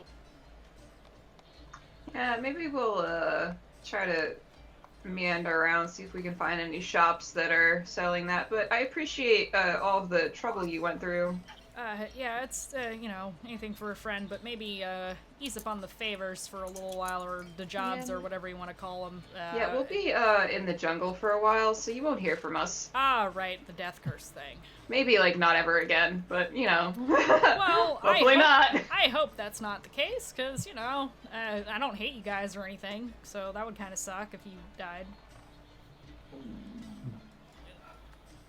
Just thinks we're weird. He's very sentimental, can you tell? He's like, oh, I hate you guys, but, like, also, like, No, he's like, I don't hate you guys or anything, so it would suck if you died, but, he's not, like, gonna be brokenhearted about it, but it would suck. I like you guys, but you're all so weird. I like you guys, but you're really weird. You guys kind of stand out a lot. I felt a little weird. Rosie is normal on the surface, but, like, the more you talk to her, you're just like, okay. Okay, you're a mass serial killer. That's great. The You're more a you talk serial to her, killer. she That's starts to fine. turn Everything's fine. What? The more you talk to her, she starts turning into Harley Quinn. Oh, Jesus. Yeah. That's just my accent coming out. Peter, more vodka. Y'all Harley all the time. Oh my god. So, yes. Okay, she might stab me in my sleep, yeah. Yeah. That was good chat. That's exactly the vibe. That's good chat. So, yeah, he gives you the details. He's like, sorry I can't be there, but I have to be disconnected from this kind of stuff, so... Bye! Good luck. Hope it turns out good and you get lots of money. Bye! See ya! Okay, say bye. He pieces the fuck out, because he's... You can tell when he's not in his shop, he's very shifty. Not like gonna betray you shifty, but like, oh my god, I'm not in my store, I'm out in public, what do I do? He's like anxious. What do I do with my... Yeah, very anxious. He's got social anxiety. He's a merchant with like severe social anxiety. He's just not about it. It's a bit agoraphobia. A little bit, just a little bit. Yeah. So he departs. Rancet's like, wow, he's kind of squirrely, huh? I think he needs to like talk to someone about that. You know, like there's something there. Why would you want to talk to somebody about your feelings? Yeah, you're right. That's fucking stupid, isn't it? I tried to keep a straight face. It makes it so hard. It just feels like something Rancet would say. Yeah, feels like something Bash would say. Why would you want to talk about your feelings to somebody? Gross. Who does that? Druish, did you want to do something at the homeless shelter? If you'd like, we could do it the next day or whenever. You tell me when's convenient for you. Lord Gosumba, we bow before thee. We bow. You do? Yes. We bow. Okay. Lord Gosumba's in chat. Yeah. So we can if you just don't want to RP it at all, we can skip it. No, I don't care one way or the other. It's I just want it to be something the character needs, and if it helps you, I would like to get to the exchange. To the exchange. Well, we'll see. So you all you know what? We will get to that after Let's get to the exchange and keep Matt awake. Yeah, let's get to the Jugi, did you want to go with Druge to the homeless shelter? Do you guys like meet up at some point, like at lunchtime, and decide to go? Yeah, sure. Maybe. I mean, I'll get my morning exercise. So we're gonna exercise all. Be stiff tomorrow.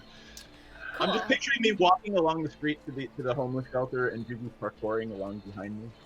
Just like boing. Just like like a pin pong. In full armor. Yeah. Yeah, he's like a ping pong ball all over the place, or a pinball machine. Just. Boop, boop, boop, boop, boop. So yeah, you guys head to the homeless shelter. It is on the. Let me actually figure out where it is. I want to say it's not too far away from Old City, which is where Executioner's Run is. It's probably like yeah, it probably is like the outskirts of Old City. So it's actually next to Executioner's Run. So we'll say that, because a lot of Executioner's Run is like stalls and ruins and dilapidated houses because they're outside. Executioner's Run and all that is outside of the walls of Port Nyanzaru. So it's like butt up against like where the jungle is.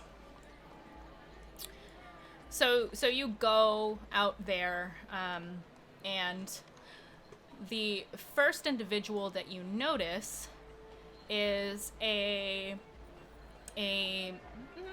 let's say about average height, half-elven woman with blonde hair that's kind of partially like tied up and back, and she has a little red dragon draped over her shoulders that is moving, and from its nostrils like little puffs of smoke kind of swirling around her. She's got like a very dull, faded blue cloak on with a gold. Lots of people wearing blue. This is just character descriptions from the book, okay? So this is just the luck of the draw today. She's got a blue cloak on with a like a simple golden clasp on it, and she's wearing like just plain black clothes otherwise, not armor, just clothes. She's got a staff strapped to her back that looks arcane in nature, and she appears to be like ladling soup or something for the refugees. You said she was half elf? Yep, she's a half elf. I will walk up. Sorry, go ahead. She works there. Obviously, she's one of the people that works there. Seems that way. I will walk up to her and greet her in Elvish and say, "Hello, friend. Might we do anything to help you today?" She looks up and she sees you, and because she hears her native tongue, but when she sees you, because you're a big cow man, she kind of blinks for a second and she says, "Why, yes, hello." She's replying to you in Elvish, and she says, "Certainly you can help. I'm just a volunteer, though. If you want to speak to somebody in charge, I'm sure there's somebody floating around here who can help you." Oh, who might that be? She kind of points and she says, "That woman there," and she points to a Cholton woman, who's got like a high ponytail, and she says, "I think her name is Justina." Is there and I will continue speaking in Elvish. Is there a particular order that runs this organization? Well, it's really just run by volunteers around the city, and I just happen to be in the neighborhood. And as you're speaking to her, you realize that from a distance, it looked like she had freckles all over her face, but she has scales on her face. She's got like regular like elf skin, but she also has scales on her face, like where freckles would be like from here down over the cheekbones, and it's like dragon scales, but only on like that part of her face. The rest of her skin looks normal. I have never met one of your genetic ancestry. Are you you're part elven and part what? Oh, I'm a half elf, but I'm a sorcerer, so I have draconic capabilities. How delightful! I've never met anyone like you. My name is Zandala, by the way, and she holds. I wasn't going to give anybody my name here, but I forget all of that as soon as I see something new and interesting, and I will say my name is Druge, and I will hold on again. I love this. And she says, "Well, Druge, it's very nice to meet you." And the little dragon on her shoulders kind of croons his head up and looks at you and snorts, and then lays his head back down. And I will poke it on the nose. He just kind of, when you do that, he bites your finger. He just goes, "He bit me!" Aw! That's so cute. And she says, "Oh, Summerwise, be nice." And she'll kind of like tap his head a little bit, and he squints at you. I will smile, a real smile, not the rictus grin, because I am genuinely delighted to boop a little dragon on the nose. So he squints at you, and you see his tail kind of flicking back and forth behind Zandala, and you can see the end of the tail is like a scorpion stinger. Gotcha. And It's flicking back and forth like an angry cat. I will reach into my pocket and pull out two things. In one hand will be a Nanotopin's donut, and in the other will be Velociraptor jerky, and see if he goes for either of them. Roll persuasion.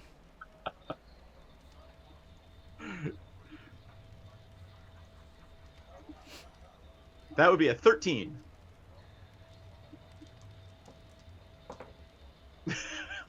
Really? I'm trying to persuade. It kind of squints at you, but it goes for the jerky.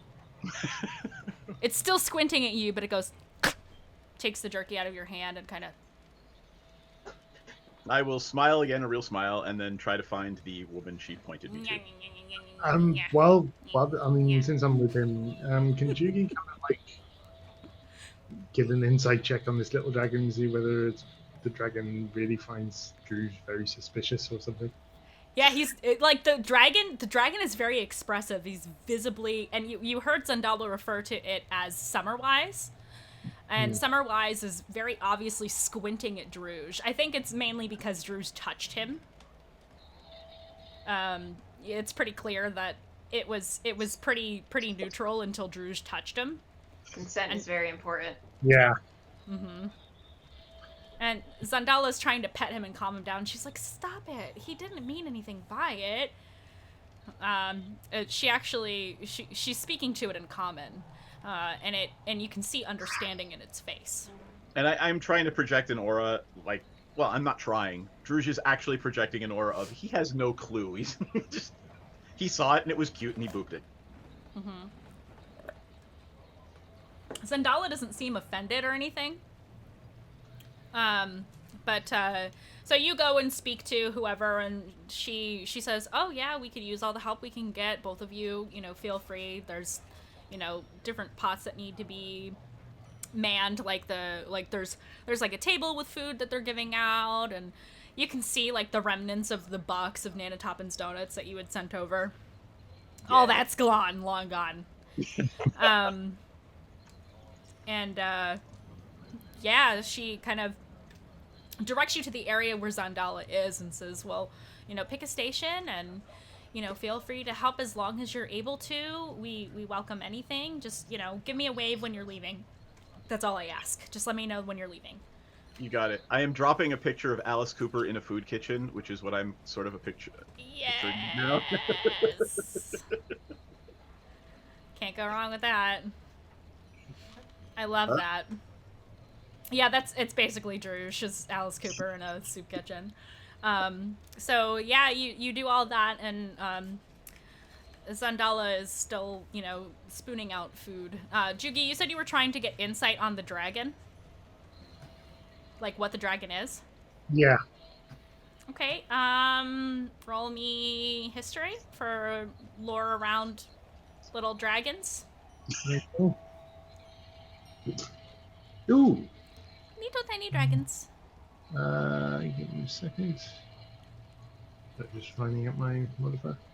Dishonor on you, dishonor on your family, dishonor on your cow. 19. Oh, that's really good. You understand that Summerwise is a pseudo-dragon. And pseudo-dragons are tiny dragons, and are generally neutral good, but this one seems a little bit ill-tempered. Okay. But they're dragons, they're not like... It's a dragon. Yes, they are. Pseudo-dragons are elusive creatures. They tend to dwell in quiet places of the world. They make their homes in hollows of trees and small caves. They're typically red in color, as this one is. They have sharp little teeth and little horns. It's just a tiny red dragon. What you know of pseudo-dragons is they are typically playful. They're typically very playful creatures. They're not evil. They're not like obviously a red dragon is evil, as most people know in terms of lore and things like that. And I would say if you know what the hell a pseudo-dragon is, you know that red dragons are evil. But the pseudo-dragons are not known for being malevolent.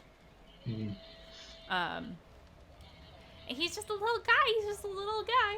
He's got little wings. He's a quadruped. He's got like a long neck. and he's bigger than a mouse, that's for sure. He's big enough to like drape over over Zandala's shoulders, kind of like a shawl.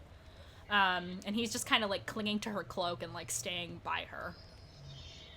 Okay, I start looking at how does the dragon react to me?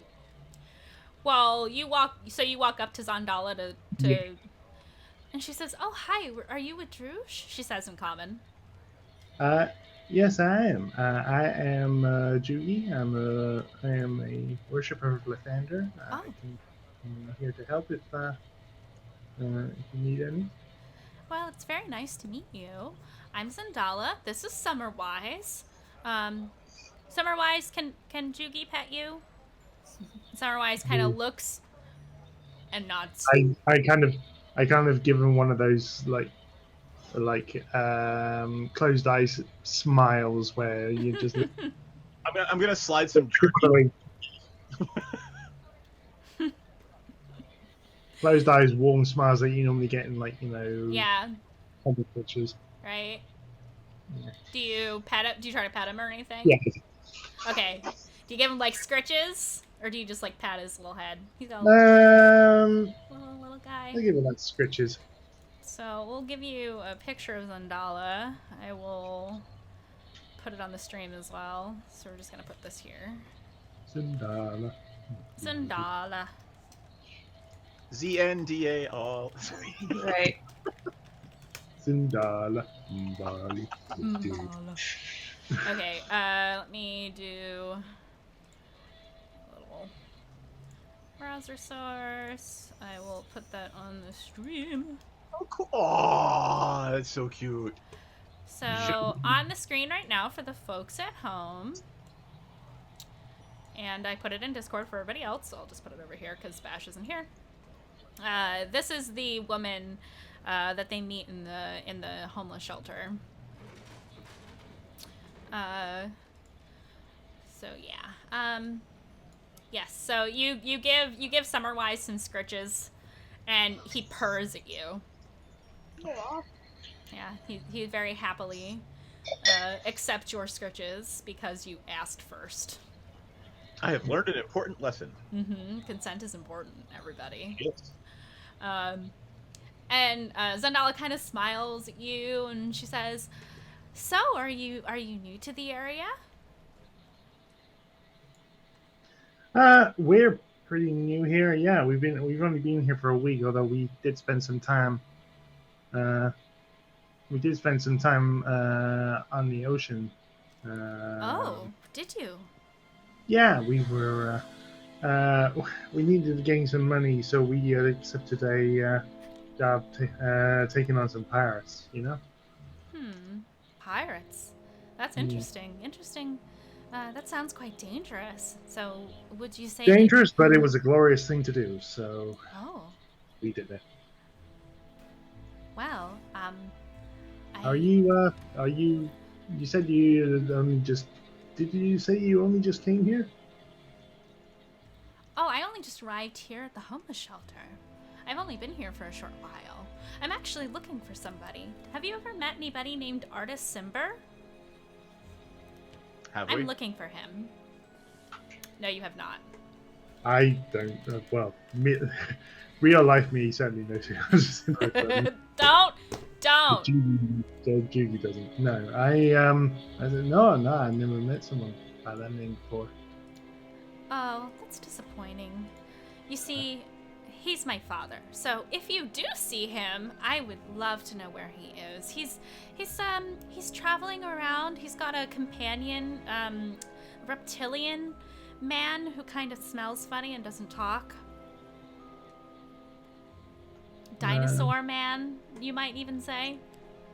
Dinosaur man. Mm-hmm. Yeah, he's my father, and I came here looking for him, and I'm very worried. He went missing a few weeks ago, and I tracked him here. Now, I can't go into the jungle by myself because I'm simply not strong enough, but if you happen to see him, please, I'm staying at Kaya's House of Repose.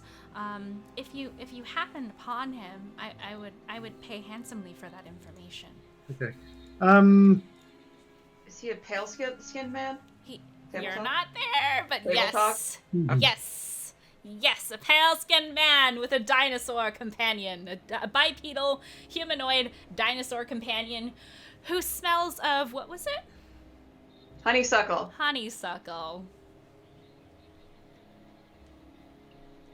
We will tell her the story when we get back. I will say, what's That's what you get your, for standing guard. what's your father like? Oh, he's a wonderful man. He's very strong. He's a magic user, of sorts. Not quite like myself. I inherited that from my mother, but he's like a ranger of sorts. And he came here looking for his wife, who's not my mother. Different. This is complicated. I don't need to get into that. But he's looking for someone, and I just really need to find him. Can I get an insight check off her just to see if she's Sure. kind of... Feel free. Okay. Hope that's cocked.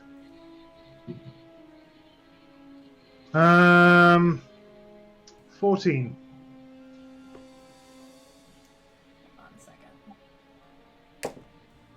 You know what? Let me try that too.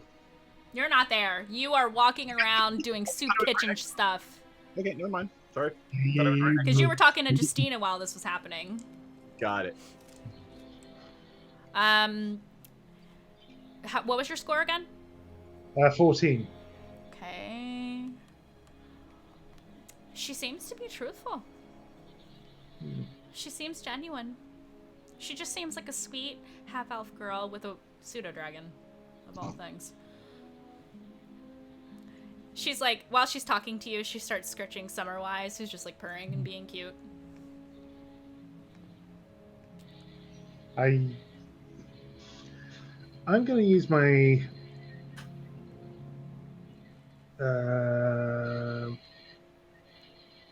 limited telepathy Okay. to just say who nice pseudo dragon to Summerwise. Wait, what? Well, it's telepathy, which is basically So you say what? You say what to Summerwise? who nice pseudo dragon. Who's a nice pseudo-dragon? Yeah, but I say it in my my limited basic way. Can creatures who know language respond to you? Oh no, it says as long as it understands at least one language. Okay, it responds back to you and says, "I'm nice." And Sounds I say, confused. And I say, yes, you are. Is this nice friend of yours? She's nice. Why are you not nice? It's telepathically responds to you. Are you not nice? I will protect her. I can breathe fire, you know. Good. Protect like a real dragon does. Good. Protect with all your might and your glory. I will. And I scratch the pseudo dragon a lot more warmly. He kind of warms up to you. Okay. He doesn't really respond after that because you weren't asking him pointed questions anymore. He does not seem to have language, but he understands common. Because obviously you're thinking to him in common, so he is clearly picking up what you're putting down and responding in kind, but only telepathically. Verbally, he just kind of coos and scritches and, makes little cute tiny dragon noises. I don't know what tiny dragon noises sound like. I'll have to think about that some more. Little like bird chirps. Little bird chirps, yeah. Kind of like a bird chirp. So I basically look at her and say, well, if I happen to meet this man, then I will certainly let him know that you're here. Mm. So yeah. So that's you guys have, unless there's anything else you want to do with the soup kitchen, that's pretty much your encounter there. Is you help out and you serve food and. Sorry. Does Artist Simber have anything to say, or He's not there. Artist Simber isn't there. She's looking for Artist Simber. that I was supposed to talk to? Yeah. Zandala is seeking out Artist Simber, and she says that he is her father and that she needs to find him, but she's afraid to go into the jungle alone. The person running the place that I was supposed to talk to. Justina. She's the one who told you where to go and all that stuff. All right. So you already had that happen. Yep. Let's leave that be, and I am not going to let them know that I'm the one that sent donuts. However, I will send them 10 gold pieces to Nana Toppins later and have them do it for a week. Aww. So yeah, you guys have a lovely afternoon. Zandala seems really nice. She doesn't badger you guys too much, or really at all. Once you guys go about like helping out at the homeless shelter, and you return. I assume all of you just return at roughly the same time to converse for dinner. And just as a role-playing thing, yes. If anyone there needs heal, I will blow every healing spell I have and whatever to heal people and mend whatever items I can. Okay.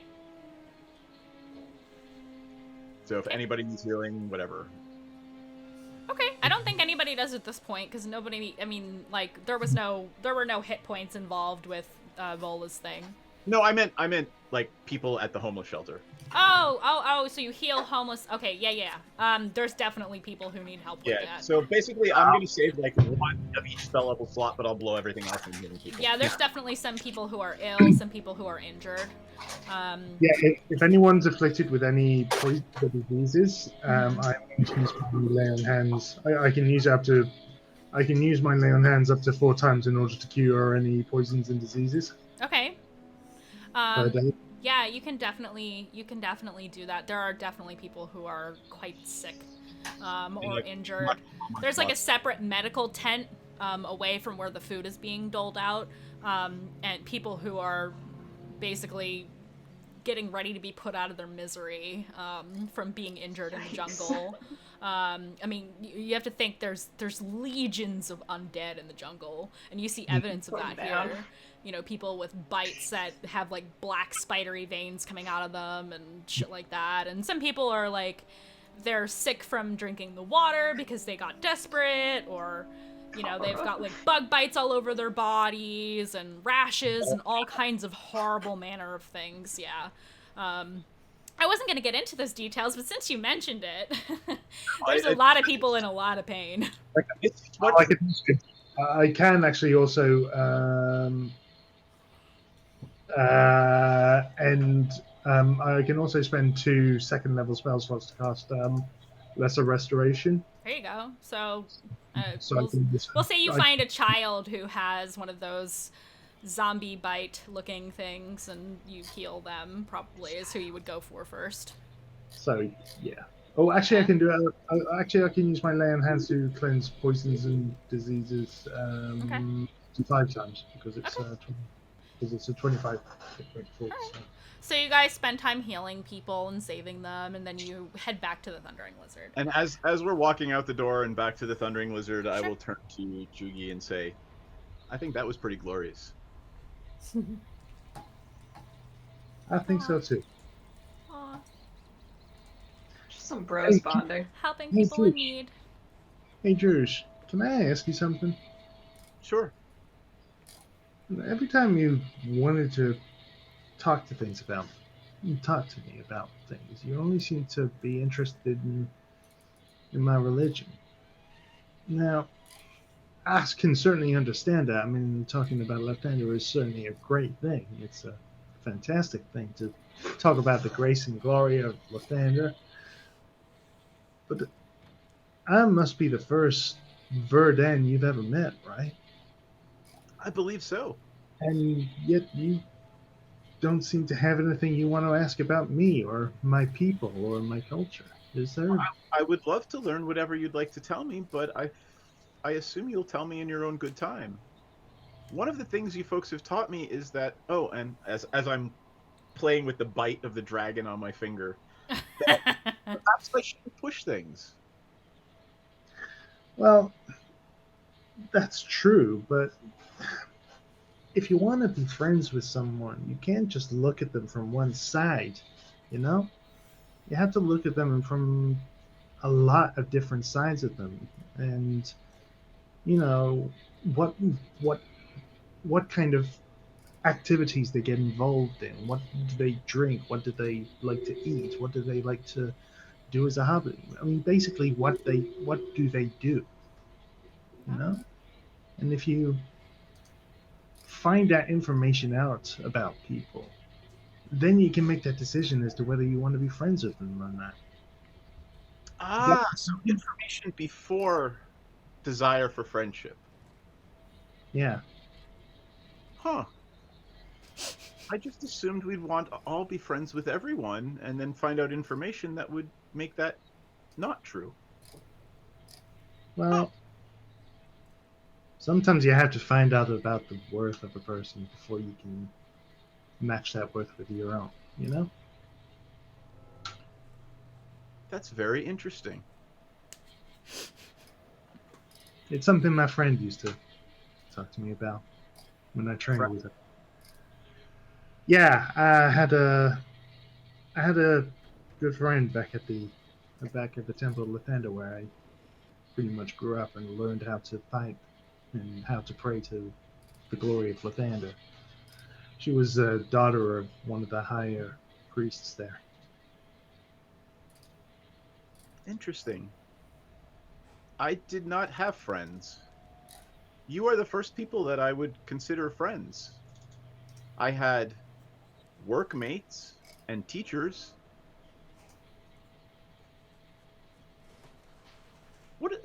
I'm still learning what a friend is.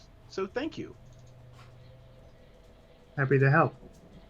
Maybe you should ask the others about what they do. You know? Well, I like killing, so we'll start with Rosie.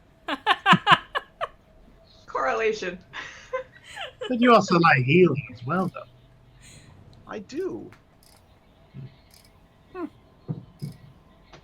Thank you for giving me these things to think about. I'll open my book and follow along behind him while I write things down. All right. I love this. I love it. So you guys head back to the Thundering Lizard. And you meet up with Vola and Rosie and Ranzit. You probably all wander in around the same time. It's probably nearly dinner time once again. Another day has come and passed. Rosie, I'm pretty sure you're like ready to gouge your eyes out. You're so bored. Probably. So bored. Unless you have like a book or something to read. I mean, I'm sure Sarah stops by about 1,000,000 times to be like, are you okay in there? Do you need something to do? Do you want to talk? Do you want to braid my hair? Do you want to like hang out? I absolutely want to braid your hair. It's kind of short, but you know. Do you want to braid mine too? Yes. I love this. So Sarah, I want to braid hair. Can I get another braiding hair? We'll have like a party? little like hair braid train. Oh my god! Like, you know, guys when are like like you sit sitting like in a one in circle. front of each other. Yeah. I love Druge, you want to get on this? How long's your hair, Druge? How long is Druge's hair? Probably as long as mine, so sure. Wow.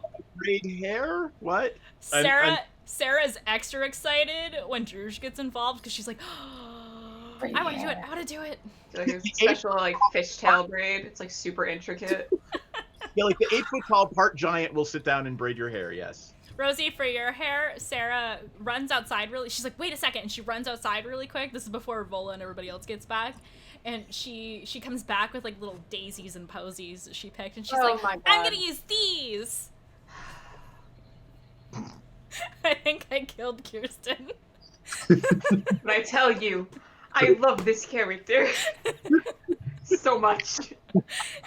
Nobody braids it like Sarah Lee. Oh god, we're not gonna call her Sarah Lee. Sarah Lee is perfect. No, I can't call her Sarah Lee. That's. I think we might get like a cease and desist. Yeah, even if it's not spelled S-A-R-A or S-A-R-A-H, it's S-E-R-A. But you know. Yeah, no, her last name is not Lee. She's Chulton. She's got to have some kind of Chulton name. I'll figure it out. Okay. So yeah. Sarah the Chulton. Sarah Lee Colton. Sure. Nope. Sarah Lee Johnson. No, we are not doing that. Right now, Jugi's female side to the gender fluid aspect is kind of jealous that Oh. they don't have anything to be able to play. Does Jugi want to be like at the end of the train, like Do you have braiding long hair? They don't have any He's hair. bald. They're bald. no hair. Yeah, they're bald. Do they want a wig? That would be cute, actually. Does Jugi have any kind Don't of think like robes or anything, like any kind of free flowing aspect of their wardrobe? They have a nightgown. Ooh. I'm gonna look to Sarah and be like, do you have any kind of like colorful thread around? I have ribbon. Ooh. Can I have some strands? Sure, be right back, and she runs off away to her room, supposedly. I love her. I love her the most. If anything happened to her, I would kill everyone and then myself. Yes. I could kill you. I think you've already killed Seth. Oh boy. It's true. She I would do the same. She comes back with little spools of ribbon of all different colors. I'm gonna take like some green strands, some like red strands, like different shades of red if there are any, and like maybe like a cerulean one, and then like maybe like a deep blue or a black. Okay. And I'm gonna like braid them all together. And I'm gonna tell Jugi to hold out their hand. They hold out their hand. And I'm gonna wrap it around their wrists and be like, this is I think it was called a friendship bracelet. Aww. My sister used to make them for me when we were younger, so This is adorable. I love you guys so much. It's so cute. Yeah, I was gonna get to like the seedy the back alley deal, but no, I'm living for the friendship right now. I'm living this for is this. friendship 101. I'm baby. living for the friendship. Jugi's pear green cheeks just turn a little bit of a darker shade of green. Aww. Is there a tear? Not quite a tear. No tear? No, not quite. Just a little blush. A little green blush. Meanwhile, Vola is obsessed with, saw the ribbon and was like, "Give me the cerulean blue," and is braiding up something to put in her hair to go along with her toga. Yeah. You know, as the elder goth of the group, I only work in black and shades of very dark gray. Very, very dark gray. Yes. I added a black strand to represent Rouge. Aww. I added a color to represent everyone in the party. Aww. God, we're so cute. We're like a really nice pair of like bunch of murderers. I think. I feel. Ranzit is sitting at the table, like looking down at his drink, just like, I am not about it. All right, not that is about it. any That's of the name. We're the Adorkable Killers. The Adorkable Killers. Okay. I actually All right. like I'm writing this one down. Okay, we're not the Velociraptors because that was too much of a pain in the ass. We're gonna call you guys the Adorkable Killers. That works. That's your party name now. Cool. This for sure. AK. Like the Incredibles. But for, AK. You were The AK crew. AK crew. My God. That's now that's the party name, so that's gonna stick. Love it. You know, it's gonna be really good when you guys are like major heroes and you have to announce yourselves to royalty. And these are the Adorkable Killers. Adorkable. Is that even a word? Adorkable. Adorkable. it is now. It is now. So you guys all have your lovely little braiding hair. I imagine we'll talk about our day. You talk about your day. Okay, so do you fill each other in on all the stuff that you did and everything you witnessed? Okay. Particularly about artist Simber. Yes. So you guys mentioned him? Oh, absolutely. And we met his supposed daughter. Yes. Do you guys remember? Do you guys remember what Eshik said? No. He talked about a pale-skinned man with a dinosaur-like companion who smelled of honeysuckle and they were talking about the city of Mesro and how the ruins are just an illusion. Yep. I remember these So it's what you had heard from Eshik was the city of Mesro was not destroyed during the spell plague after all. Its ruins are an illusion. I heard a pale-skinned man whisper this to a dinosaur man with a big sword. The dinosaur man smelled like honeysuckle. Well, maybe we can speak Invite to someone with us. maybe after our visit to the merchant princes, we can discuss this with our new guide with regards to the city of Mesro. I think if I remember correctly, Mbala was to the west and the ruins of the city of Mesro were to the east. So... If I remember the map correctly. Hold on. What he said was, speak to the wise guardian of Oralunga, east of Mbala. She can direct you to that which you seek. But that's not the ruins of Mesro, though. Yeah. Mesro is a completely different part of the jungle. Yeah. So maybe we can speak to our guide. But maybe we can speak to our guide about it. Yeah. I definitely think that Mbala should be our first destination. Okay. However... So... I'm on board with that. Anyway, before our meeting with the merchant princes, what's the... You said we got some... did we... Rosie did not getting the... with us. Oh, yes, I will share that Will came by. So he was not very happy? I guess, like, someone died, but, like, someone is always dying. It's, like, not that big of a deal. He found us some people that we can sell our items to. We are supposed to meet them tomorrow night at 2 a.m., where and everything is detailed on the parchment that he gave me. Mm-hmm. But he suggested that only the sneakiest of us go. I guess I better not come then, because I'm not particularly sneaky. Yeah. Also, I think that we should try to maybe tomorrow find some way of transporting all of these goods without the wagon. I imagine the wagon would not be very stealthy through the city at night. Yeah, it would be about as stealthy as me, all 8 foot tall of me, tromping through the city in a breastplate. So yeah, no. Yeah, I think you and Jugi are gonna have to stay behind. That's okay. We can play cards with Sarah. Yeah, Sarah is very much into playing cards.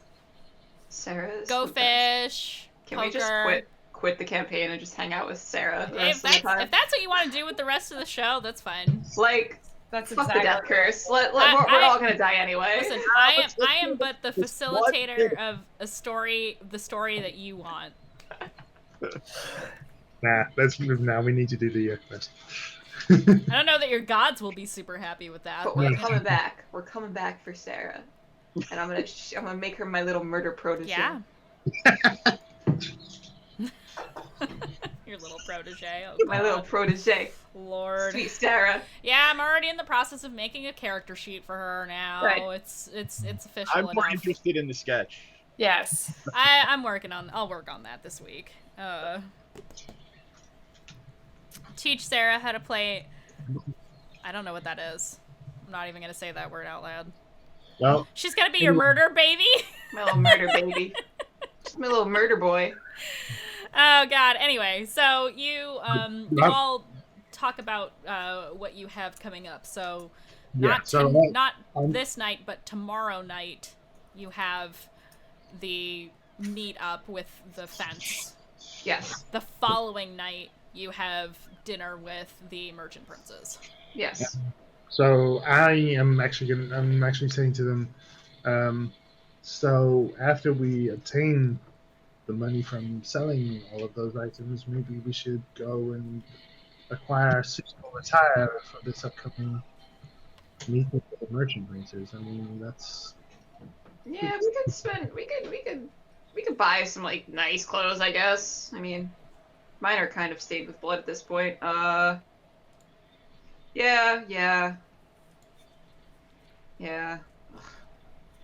I don't really like nobles, you know. Always rub me the wrong way. gosh, I wonder why. I'm trying not to go there. You really can't trust them, you know? Met this They're guy kind of once, he had shifty. white eyes, totally shifty. Mustache, goatee, yeah. Yeah.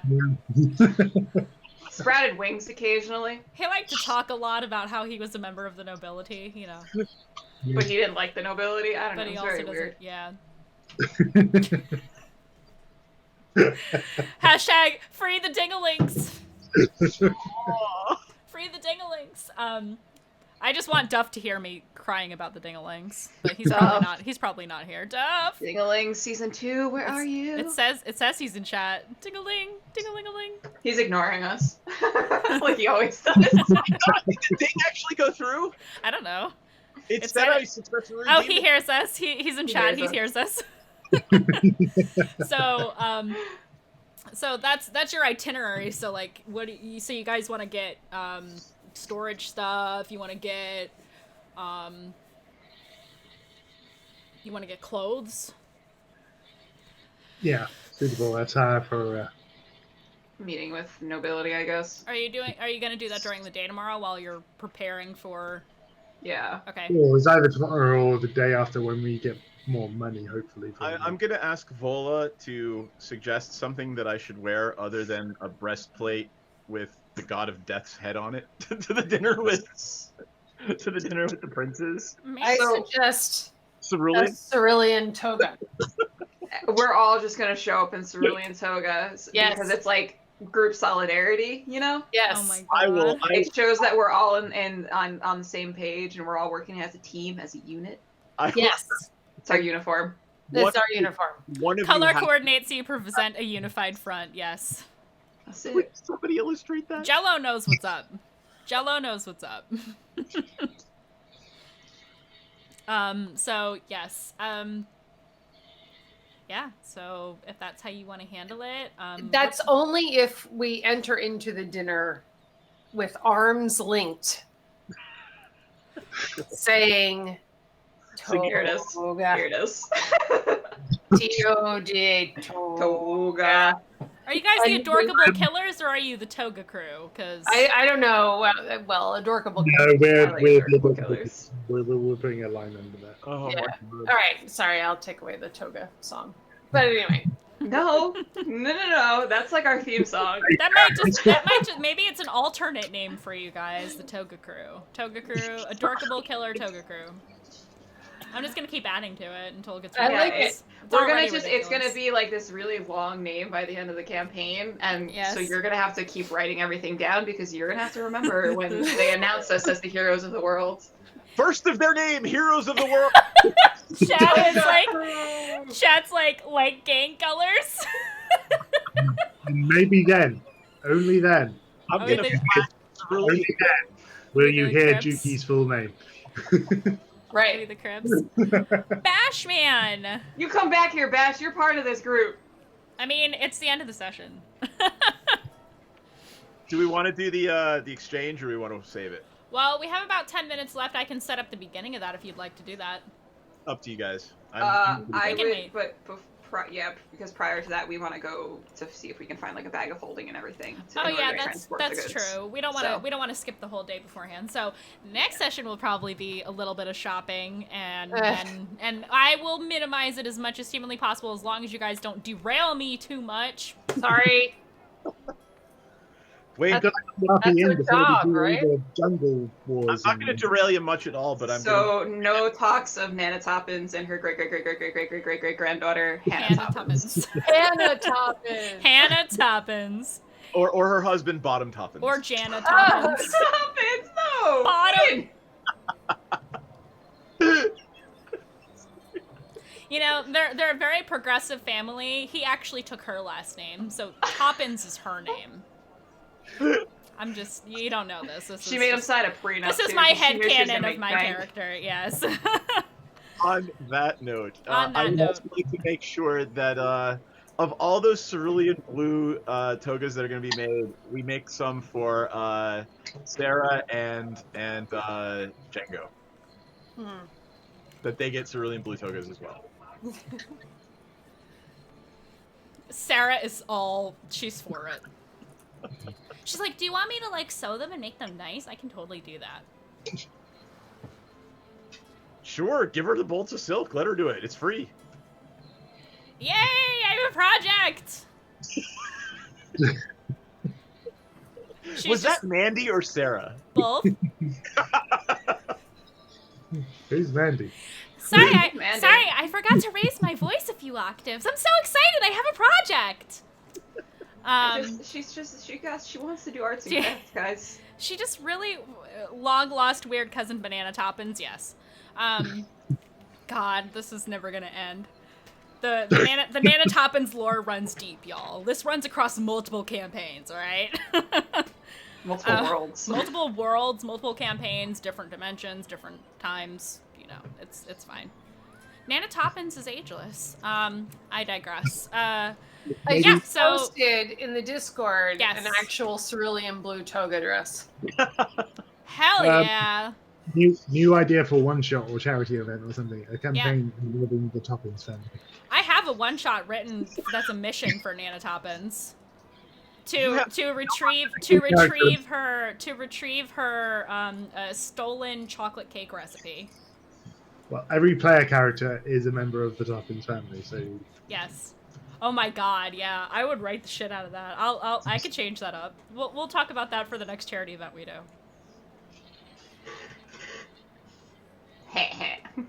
The Great Chocolate Cake Escape. Chocolate cake. Did somebody say cake? Yes. Yes, we did. So Okay. we are up on time before we ramble about cake for another 20 minutes, which I'm Toga cake. perfectly happy with. We're not doing a toga cake. yeah, I probably fall asleep before you finish. Okay, we can do a toga cake. Fine. Oh my god, how did we get there from... never mind. Listen, we were talking about togas. We were talking about cake. Eventually, What they're going about- to intersect. A toga donut cake. How does that work? You got to like stack the donuts so it's like layered. Welcome to the street. So basically, a toga Bye, leg. Beulah. Thanks for joining us. So yes, we are going to. Let me. I forgot to pull up my PDF with the schedule. Although the schedule might be a little different now. We're on next week, though, right? Yes, we are on next week, as far as I'm aware. Cool. Cool.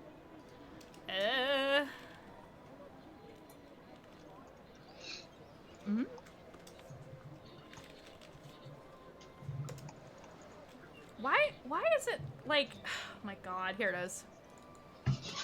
My Google Drive, even though I saved this file very recently, buries the file every time I try to access it. It's really obnoxious. I will say that if you want to hang out tomorrow night, well, you should actually watch their stream because it's all ladies all night tomorrow night. But Watch Magic, that's us tomorrow night. Alright, I got it pulled up. Okay, so, tomorrow night, Saturday nights, Rise Up Against the Slave Lords. It is a Greyhawk campaign with an all-women's cast, including myself and myriad as players. With DM Duff, the Lord Praetor himself, that starts at 9 p.m. Central Time. Sunday, we currently have no programming. Hopefully, we'll change that in the future. Mondays, we have Dragon of Icespire Peak with DM Sammy. That is exclusively on our YouTube channel. It is streamed live on YouTube. That's at 7 p.m. Central Time. That's youtube.com/PraetorsRejects. Please go follow us over there. That's where all the recordings for the shows go as well, if you want to watch previous episodes. Tuesdays, we have Waterdeep Dungeon of the Mad Mage with DM Duff. Once again, starts at 7 p.m. Central Time. Wednesdays, Vampire the Masquerade Victorian Age with DM Mech45. Is that happening this week? It should be. Okay, it should be happening this week, 8 p.m. Central Time. Thursdays, I remembered this time, Tales from the Yawning Portal with DM King Bashman. who we all love very dearly, and we're sorry he was not here today. Starts at 8 p.m. Central Time, and then back again on Fridays with us here to Annihilation, 8 p.m. Central Time. We also have a non-streamed show, I believe, that is still going on. It's called Savage Worlds East Texas University with DM Eric B. This is a limited run show that is not streamed. It's actually pre-recorded and is available exclusively on our YouTube channel. So yeah, definitely come check us out. We really appreciate you all showing up for the raids, the bits, the subs, everything. You guys are the greatest. We really appreciate you. So thanks so much and have a great night. Woo. Bye, everybody. Bye. Say bye. Why isn't it working? We're gonna just do the end credits. There we go. Oh, son of a gun. You thought I was gonna say son of a bitch, didn't you?